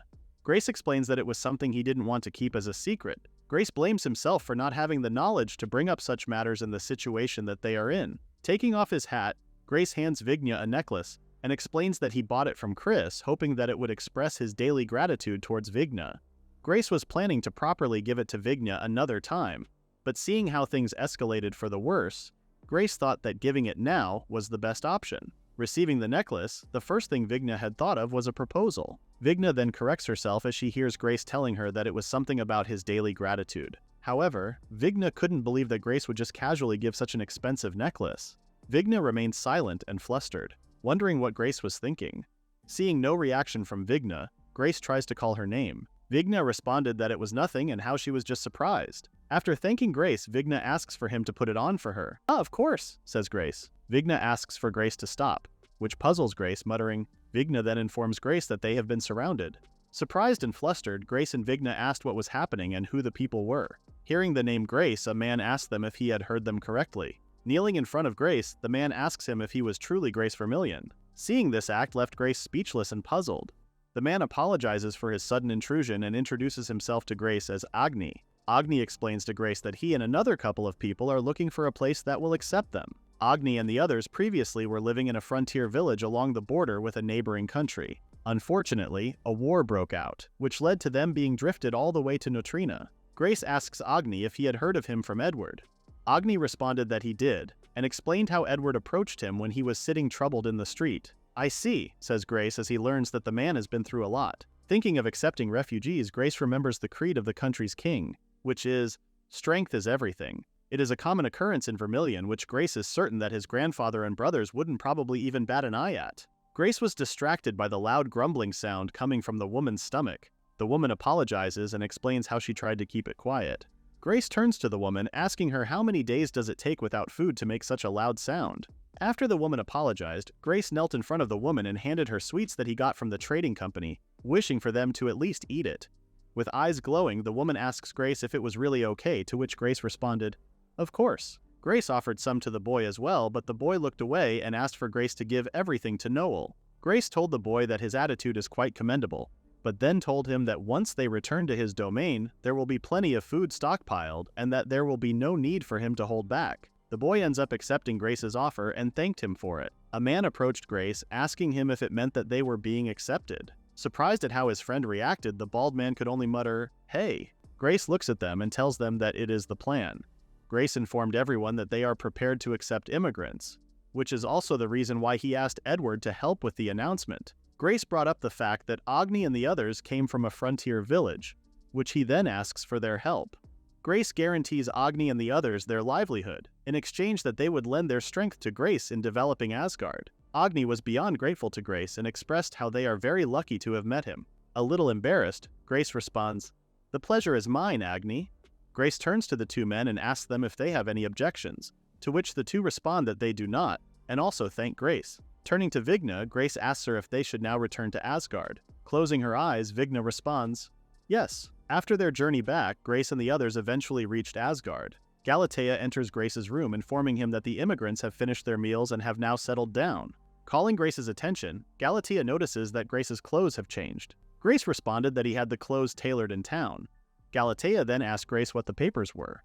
Grace explained that those were names, heights, ages, weights, special skills, and whether the immigrants have a talent or not. Grace used the World Library to thoroughly investigate all the immigrants. Looking at the information he gathered, Grace now understands that much just by touching the subject, like an appraisal skill. What surprised Grace is that Agni had such a hobby, making him wonder if it is also a benefit of leveling up. Galatea comments that Grace is being cautious, to which Grace responds, "Of course." Grace admits that he didn't want to do such tedious work either.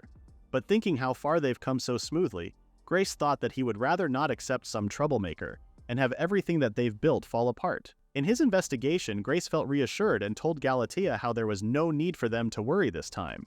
Grace asked Galatea if they should meet everyone, as Grace also wanted to introduce Galatea to everyone. Galatea thanked Grace as she is certain that everyone would be surprised if she were to suddenly appear. Calling Galatea's name, Grace states how lots of things have happened, which led to Asgard developing to the point that it is now accepting immigrants. From there on, Grace is certain that the development will accelerate. As the second-generation lord, Grace asks Galatea if he would be able to manage it all well, and if he is even able to live up to Susie's expectations. Galatea responds, asking Grace a question about his own opinion. Galatea shares how her father wasn't the type of person to expect anything from others.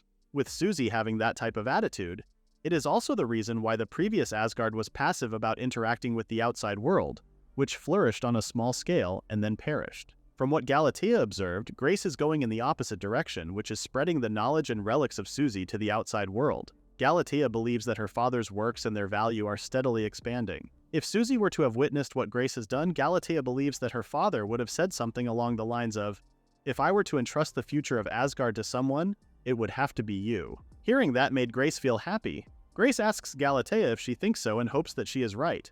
With everyone at the table, Agni stood up and called Grace's name. "Huh," says Grace, as he can see how everyone seemed to have perked up quite a bit. Vignya reminds Grace that it is the result when eating the potato dish. Flexing his muscles, Agni shares that his muscles are now back to their prime.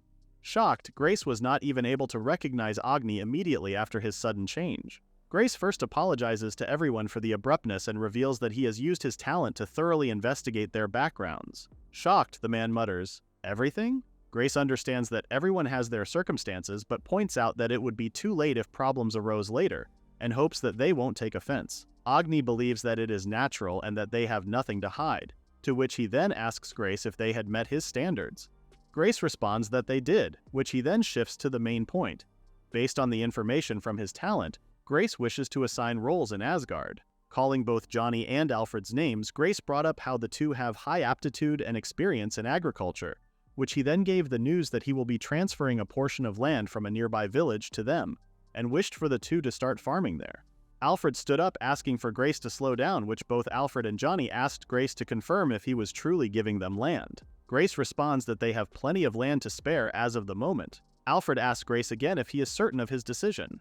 Seeing how Alfred reacted, Vigna asks him if he is that happy, reminding him that the land is still quite barren. Johnny explains to Vigna that in the frontier village they were just laborers for so long that having their own farmland was their own dream. It didn't matter to the two about the condition of the land, as long as they could have it. Alfred could no longer hold his emotions and hugged Johnny, telling him how glad he was that they followed Grace. Vigna told the two that she was happy for the both of them. Grace then turns to Agni, asking him to be the chief carpenter. Grace mentioned that they already have a skilled craftsman, which is Bowman, who used to be a blacksmith employed by the country. Grace wishes for the two to work together on rebuilding the town. Agni never expected that a laborer like him, which is similar to Alfred and Johnny, would become a chief. Agni turned to his side and asked Bowman if he was the blacksmith that Grace was talking about. Bowman responds that it is him, and confirms if he recalled Agni's name correctly. Bowman then asks if he could see Agni's hands. "I see," says Bowman, as he mentioned that Grace's judgment is quite spot on. Agni asks Bowman if he could tell. Bowman tells Agni to not underestimate him, sharing that though he does not have a convenient ability like Grace, he still could tell a lot about a person by their hands. Bowman confirms and tells Agni that he has the hands of a good craftsman. Agni remembers that in over a decade that he has lived at the frontier village, such a thing has never happened before. Agni expressed how touched he really is that he is finally being recognized by someone. Neil calls Grace's attention, expressing how he wished to farm with Alfred and the others and earn a living for Noel. Hearing this, Noel was touched by what his brother had said. For the two siblings, Grace calls Neil's name and tells him that he can't allow that. Shocked, Neil asked Grace why he refused to let him work. According to Grace's talent investigation, if Neil had any talent, it would be with the sword. Grace told Neil that they currently have a few people who can fight. Grace would like to have Neil aim to become a guard. Grace advises Neil to learn swordsmanship from Vigna in his spare time. Grace reassures Neil that despite Vigna's appearance, she is considered the strongest in swordsmanship. Hearing the last comment, Vigna tells Grace that the last part was unnecessary. With his eyes glowing, Neil asks Grace if it was really okay for a commoner like him to learn swordsmanship. Grace responds, "Of course it is." If Neil's wish is to become strong for his sister's sake, Grace believes that it is all the more reason that he chose the path of the sword. Grace then turns to Noel, who excites upon hearing her name. Grace told her that if she does not have any particular preference, he wishes for her to work as a maid in his mansion. Hearing this decision aroused hostility towards the others. Johnny then asks Grace what he is planning by bringing a girl into his mansion. Alfred too was surprised to learn that Grace had such a taste. Hearing this confused Grace even more. Neil pointed out to Grace that Noel is only 14 years old. Noel spoke up and told Neil that it is okay. Though hesitant, Noel accepts to use her body for Grace's sake since he was the one who saved them. "Whoa, whoa, whoa," says Grace as he clarified that everyone is just misunderstanding his decision. Grace revealed that his decision was rooted in Noel's very own aptitude. Grace then shared that Noel has high aptitude for cooking, sewing, and domestic skills. "Oh, I see," says Noel as she remembers that in the frontier village, she used to cook for 100 people by herself. Hearing that, Grace comments that it's incredibly impressive. After sharing to everyone his idea, Grace also mentioned that there's one capable maid in the mansion, and she could help Noel in developing her talents. Grace thought that it would be good for Noel to learn various things from his main household maid. Galatea cheerfully appeared, greeting everyone and introducing herself as the perfect maid robot. Before telling everyone that he looks forward to working with them, Galatea stated that if they have any troubles, just let her know. The first thought that came to Johnny and Alfred is how cute Galatea is. Meanwhile, Neil was quite confused as to what a robot was and what the other things that Galatea mentioned were. Burning from embarrassment, Galatea told Grace that she has followed his instruction on how to introduce herself but believes that she may have fallen flat. "Oh, this is awkward," says Grace, as he then called everyone's attention and shared that Galatea is the crystallization of technology left behind by Susie, the previous king of Asgard. Galatea was shocked to hear when Grace mentioned that she is the living embodiment of cutting-edge technology, deeming her also the strongest maid. After stating Galatea's name, Grace hopes that everyone will remember it well. Embarrassed, Galatea thought that the praise may have been too much. Grace told everyone that Galatea is part of a special race called Robot, and expressed how happy he would be if everyone would get along with her. Noel asks if Galatea is truly not human, while Neil, on the other hand, thought that the word robot itself sounded cool. Alfred also approaches Galatea, greeting her. Galatea was caught off guard as she felt somewhat nostalgic after meeting other people. Agni realized that the rumors about Grace, who had inherited Susie's relics, were true after all. Grace then introduces himself again properly, telling everyone that he is Susie's successor and the current Lord of Asgard, Grace Vermillion. Raising his cup, Grace told everyone that moving forward, they are free to live in Asgard with peace of mind. As their lord, Grace swore to ensure their safety and prosperity. On that day, Grace welcomes immigrants for the first time and has taken a new step forward as a lord. At the same time in the royal capital, the second prince Kyle was laughing after learning that Grace was still alive. The man confirmed that it is true and shared how Grace approached their Azure trading company to deal in monster materials and such. The man reassures Kyle that he had brushed Grace off. Kyle laughs as he finds it amusing, the thought that a royal would be playing as an adventurer. But what still surprises Kyle is Vigna, who went along with Grace. Kyle admits that Vigna is an excellent knight, despite being a cursed child. Kyle guesses that Vigna is now Grace's lifeline. When the man mentioned that Grace had started some strange business, Kyle responded that he had already heard of it. Learning of magic restoring potatoes and mithril alloy, Kyle finds it hard to believe that anything other than potions can restore magic power. Kyle then points out that Azure Trading Company already has control of the potion business, which is why he isn't interested. However, Kyle is very much interested in the mithril alloy and plans to seize it when the time is right, just like what they did with the Harrison Trading Company. "Indeed," says the man, as he brought up how Kyle took the potion business from the Harrison Trading Company and gave it to Azure Trading Company.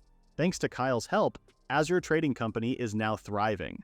Kyle told the man how it sounded quite unpleasant, pointing out that he simply entrusted a business too big for a small company to a larger one. For Kyle, it is only natural if they wish for their country's development. Kyle believes that he has the most qualities befitting a king and how no one seemed to understand how far behind the others are to him. Kyle mentions that his older brother Georg and younger brother Grace, as well as their father, are no longer on par with him, which led him to believe that he may have to demonstrate to them once more that he is superior. To prove his superiority, Kyle decides to start it off with Grace. Vigna was amazed and asked Noel if she made the entire dinner. Vigna comments on how the prepared meals were something she has never eaten before, but yet are so delicious. Grace also commented on how the spices are strong, giving it a unique flavor. Grace then praises Noel for making an incredible dish and asks her what the deal was with the cuisine. Noel explains that what she cooked is something that is called Chinese cuisine that has been passed down in Asgard. Noel made the food while learning various things from Galatea. Hearing that Noel is confident in the food's taste, the first thing Grace noticed is how tiny Noel's voice is. Hearing her name being called surprised Noel. Galatea then appeared, pointing out how her voice is too quiet and reminded her that a maid's duty is to respond clearly to what is asked or requested. Galatea then made it clear that knowing how to cook isn't just enough. When Noel heard that she had failed as Galatea's student, she immediately apologized and reassured Galatea that she can do better. Hearing a loud response, Galatea praises Noel and tells her that she can surely do it if she tries. Grace asks Galatea what she is doing. After being entrusted with Noel's education by Grace, Galatea took it upon herself to carry out the duty with all of her might. For the sake of Noel's education, Galatea is determined and believes that her hot-blooded Spartan sadistic female teacher Guts education program is appropriate. Vigna asks Galatea what she is talking about and if it is one of Susie's hobbies. Grace wonders as well why such a program even existed and not a program for farming. Confused, Galatea apologizes and responds that she does not quite understand what the two are talking about. Galatea then changes to a more important topic and tells Grace that a letter has arrived for him. From what Galatea could tell, the letter came from Edward from Notrina. Vigna asks if the letter was an invitation to a party, which she finds pretty casual. Vigna remembers that the Harrison Trading Company is in a dispute with the Azura Trading Company at the moment and wonders if a party is really appropriate at this time. No, says Grace, as he believes that what Vigna mentioned is the exact reason why a party must be held. Grace explains that they require merchants to gather together to strengthen their unity and to also stand against the powerful Azur. A few days later, Chris appears and introduces herself as the one who will pick up the guests. Surprised and puzzled, Chris asks Grace and Vigna if it will just be the two of them that are coming. Grace explains how they are quite busy as of the moment, but still didn't want to refuse an invite that came from Edward. I see, says Chris, as she then asks if the immigrants who went to Asgard are doing well. Grace responds that they are, and also comments that the immigrants are all excellent. Grace shares that the collapsed village has been completely cleaned up and is now ready for repairs. Grace also shared how his craftsmen even had the leisure to make incomprehensible buildings. Another good news from Asgard is that they also were able to start farming in the village. With the synergy of Bowman's hoe, Grace is certain that they will be expecting a considerable potato harvest next season. Chris remembered that there were children immigrants as well and asked how the two were doing. Grace responds that one of the kids is working as a maid in the mansion. As for the other one, Grace stopped speaking as he let Vigna take the turn since she was Neil's instructor. Vigna reassures them that Neil is doing his best, which is also what Grace heard. Hearing such wonderful praises, Chris comments on how it sounded great. Vigna then turned quiet as she was asked not to give out any details. During Neil's training, he was wet from the rain while promising to become strong in order to protect not just his sister, but everyone as well. Another thing Neil asked for Vigna to keep as a secret was how he cried during training. Chris then reminded the two that the party is tomorrow and asked if they had prepared their formal wear. Grace responded that they had brought something, but it is the clothes they brought from the royal capital and is certain that the clothes might be a bit wrinkled. Edward suddenly appeared and told Grace that what he brought just won't do at all. Putting his arm around Grace, Edward then told him how clothing is life for a gentleman. Edward drags Grace as he promises to introduce him to a good formal wear shop. Seeing Grace taken away so easily, Vigna could only stare at him in silence. Chris then calls for Vigna's attention and asks for them to speak. Chris reassures Vigna that they will just be talking and shares how she wishes for Grace to stand out as much as possible during tomorrow's party. Vigna is quite certain that Grace would just stand out naturally. Chris pointed out that there's a limit to how much one person can stand out at a large party. Chris reveals that the purpose of the party is to widely promote the Lord of Asgard, who is their main trading partner. Chris suggests strengthening their unity to counter Azur, and for that to happen, they wish to borrow Asgard's power as well. Sipping her drink, Vigna thought that it is exactly what Grace also said. Vigna understands that it is all for promotion and asks what the method is, and clarifies with Chris that she is not good with difficult talk. Chris reassures Vigna that there's nothing for her to worry about, as they already have an idea. The goal for the party was simple, and that is to leave an impression on the guests no matter what. Chris opens a cabinet and tells Vigna that there is only one method to use at a party venue. Vigna's eyes sparkled as she asked Chris what she was seeing. Chris responded by asking Vigna what she thought it was, revealing the first-class item the Harrison Trading Company prepared just for her. Vigna then asks if Grace knew about the plan. Chris is certain that Edward is telling Grace the exact same thing right now. Vigna remembers how Chris had once told her before that she would help her out and asked Chris if that is what she meant. Chris responds, "Well, who knows?" The next day, Edward welcomed the merchants of Notrina and thanked them for accepting his invitation. Edward informs his guests to feel free to enjoy the food or let themselves be carried away by the music and dance. Edward also allows for the merchants to start business negotiations if they wish to do so, and hopes that they all enjoy the finest evening. The guests couldn't close their mouths as they were mesmerized by Vigna's beauty. Seeing Vigna approaching someone, the others immediately made a connection that the other person is none other than the Lord of Asgard, Grace. Walking beside Grace, Vigna states how they seem to be famous and are standing out really well. "Of course we stand out," says Grace, as he remembers how he was forced to buy extremely expensive formal wear in all the commotion and believes that they must stand out that much. Vigna praises Grace's suit, telling him how it suits him. Grace thanks Vigna, responding to her compliment by telling her how she looked beautiful. Vigna points out how it is embarrassing when Grace says it directly but still thanks him for it. Hearing the music starting, Vigna asks Grace if he already has heard what they needed to do.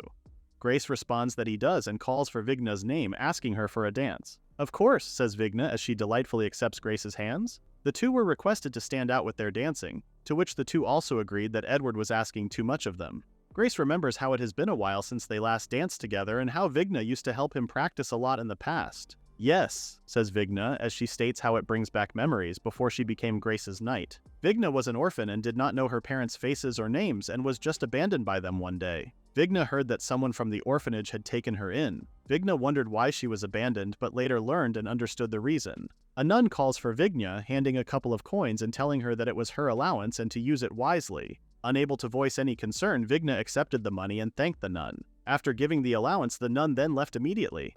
Vigna then covers her head as the reason why she was abandoned was because of her hair color.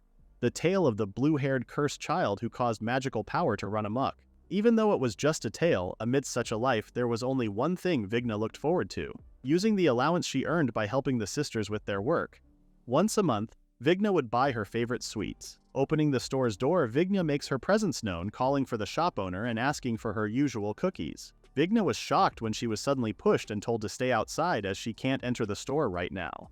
With tears in her eyes, Vigna mutters, The shop owner then apologizes to his other customer and explains that they don't usually let cursed children in. Says the customer, who had turned out to be a young Grace, who then asked if the shop chooses its customers.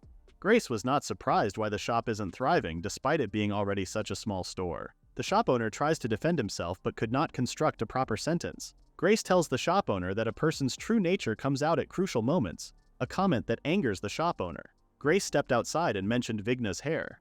While Vigna hurriedly fixes her hair, Grace comments how he finds it interesting since he has never seen it before and has only read about it in books. From what Grace learned, those who possess excessive magical power have their hair changed to a color never seen before. "Interesting?" says Vigna as she asked Grace if it was sarcasm. Vigna let out her frustration and told Grace that everyone is scared of her hair, and how thanks to it she does not have a single friend. Filled with anger, Vigna states that there's nothing interesting about her hair. Grace responds that people are afraid because they lack knowledge. Grace then asked Vigna if she knew that in the past few hundred years only a handful of blue-haired people caused magical power to run amok. Grace then shares his thoughts on how beautiful the rumored blue hair is. Hearing that, Vigna knew that it was the moment of her turning point. At first, due to how rare her hair color is, Vigna hired Grace as a servant to the royal family. At the same time, magic and swordsmanship are normally permitted to those of high stats. Despite Vigna's status, Grace allowed her to train in those as well. Vigna wanted to become strong enough to be Grace's sword. Back at the present time, Vigna is focused on achieving their goal, and that is to make Grace stand out. The brilliance of a sword illuminates its wielder, the sword that shines brightest on him, and that is how Vigna describes herself when she's with Grace. As the two continued their dancing, Edward proudly praised the two, saying, "Magnificent," and asked if it was the sight of a first-rate king and his knight dancing. Edward then formally announced Grace as the Lord of Asgard, who also had the rights to the Vermillion throne succession. Alongside Grace, Edward too introduced Grace's knight Vigna. Edward proudly announced that the two are his business partners like everyone else and vows that one day, Grace would help in defeating their greatest rival, the despicable Azur. Edward then asked for everyone to give Grace and Vigna a round of applause. Grace then called Vigna, telling her that he does not have good memories of parties. In the royal capital, Grace often attended just to make his brothers look good. What disappointed Grace also is that the dance he and Vigna practiced was not even allowed to be performed. In today's party, it was the first time Grace showed the dance that they practiced in the past. Grace thought that the dance went well because Vigna was his partner. Grace happily thanked Vigna for being his partner. Hearing those words made Vigna's face turn red. Inside the bathroom, Vigna stares at herself in the mirror, asking herself what she should do about it. Vigna thought how she won't be able to face Grace properly tomorrow. Vigna thought that since it was a large-scale party, not everyone is acquainted with Edward. With that in mind, Vigna decides on changing quickly and returns to his original role, which is to guard Grace. From what Vigna remembered, Grace has told her that he will wait in the reception room after changing. As Vigna was about to open the door, she stopped when she heard voices inside. From what Vigna heard, the person inside the room asked for the matter to be handled carefully, and so that Vigna wouldn't find out. Hearing the voice, Vigna immediately recognizes it as Edward. Vigna froze as she heard that the people inside are planning on taking Grace along and even wondered what kind of face Grace would make, which makes the perpetrators more eager to complete their plans. After hearing suspicious plans to take Grace, Vigna follows Edward. To Vigna's surprise, she reaches the Neutrina branch, Cabaret Club Elf Villa. As the elves welcome their guests, Edward, who is enjoying his drink, tells Grace that it is his treat and tells Grace that he can drink to his heart's content. Grace is unable to speak as a group of beautiful elves shower him with praise upon learning that he is a really important person. With his face turned red, Edward tells Grace how he is just so popular. Edward then calls another elf named Sarah and asks her to get Grace another refill, says Sarah as she stated what she should do, and if Grace really insisted, then she would bring it over. Please, says Grace while his eyes are now spinning. Seeing Grace's reaction, the elves find it cute how Grace is acting all shy. Unbeknownst to the two, Vigna is angrily observing them, as she can't believe that she was left behind and that Grace is now acting all lovey-dovey. Peeking through the small opening at the door, Vigna realizes that the people inside are all important figures among merchants, like heads of trading companies. Vigna also realizes that the after-party at the Cabaret Club is the actual main event. Vigna wonders if the place is the grand stage where business deals are made. One of the guests calls an elf named Maria, pointing out how her butt has gotten even bigger. Seeing that makes Vigna doubt what she had initially thought. The man then tells Grace that the elf, Maria, gets hotter every time he sees her, which he believes is worth visiting for that reason alone. Embarrassed, Maria responds, "Oh, stop it." With Grace all flustered, the elves then mention how Grace is staring too much. Maria hints that since there is something to look at, a man would instinctively look, as it is within their nature. Since Grace is already present, Maria asks Grace if he wishes to touch it. Grace is too shocked and couldn't even respond properly, saying, "No, Maria then announces that touching time is over. Seeing all that, Vigna closes her eyes and thinks that Grace should do it, as it is part of the business deal. Vigna tries to force herself to believe that the people inside are just having stupid conversations and nothing else. Sarah calls for Grace's name and asks if she had gotten it right. After Sarah introduces herself, she asks Grace if it is his first time visiting such a place. When Grace asks Sarah why she is asking, Sarah responds, pointing out how Grace seems nervous and like something is bothering him. In a seductive approach, Sarah offers to lend her ear and listen to Grace. Surprised, Grace asks Sarah if it is that obvious. Sweating, Grace reveals that it is about a friend. Grace explains how his friend doesn't understand his feelings for his childhood friend.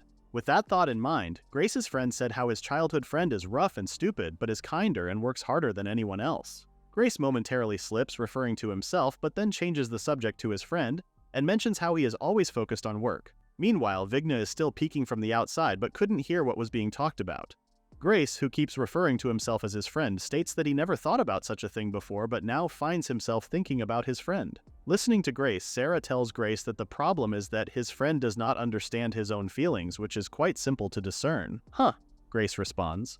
Sarah then asks for Grace to imagine if he were his friend, and the girl ends up with someone else, which Sarah then asks how Grace would feel. Grace freezes from the thought that Vigna would be in someone else's arms. In Grace's head, Vigna is in the arms of another man, stating how she preferred strong men like Kyle. Sarah is more puzzled as to why the people in Grace's imagination are naked. Too shocked by his own imagination, Grace ends up falling from his chair, which surprises Sarah, who says, "Hey Grace." Sarah then tells Grace that if what he imagined shocked him so much, then he has his answer. Realizing Sarah's point, Grace responds, "Ah, I see." Looking at Sarah, Grace remembers that he had left Vigna behind. Edward then calls for Sarah, asking for her to bring him another drink. "Yes, coming," says Sarah. Grace apologizes to Edward as he decides to take his leave first. Drunk, Edward asks Grace if he is leaving already, to which Grace responds that he is and thanks him for everything. Opening the door, Grace explains that something has come up. At that moment, Grace notices Vigna hanging onto the door. After closing the door, Grace asks Vigna what she is doing. Vigna explains how she saw Grace being taken away by Edward. As Grace's bodyguard, Vigna thought that something bad may have happened, so she decided to follow them and keep watch. With her face turning red, Vigna asks Grace if he is mad. Grace responds that he is not, and admits that he is in the wrong. After thanking Vigna, Grace apologizes to her for leaving her behind. Extending his hand out, Grace suggests that they go home now.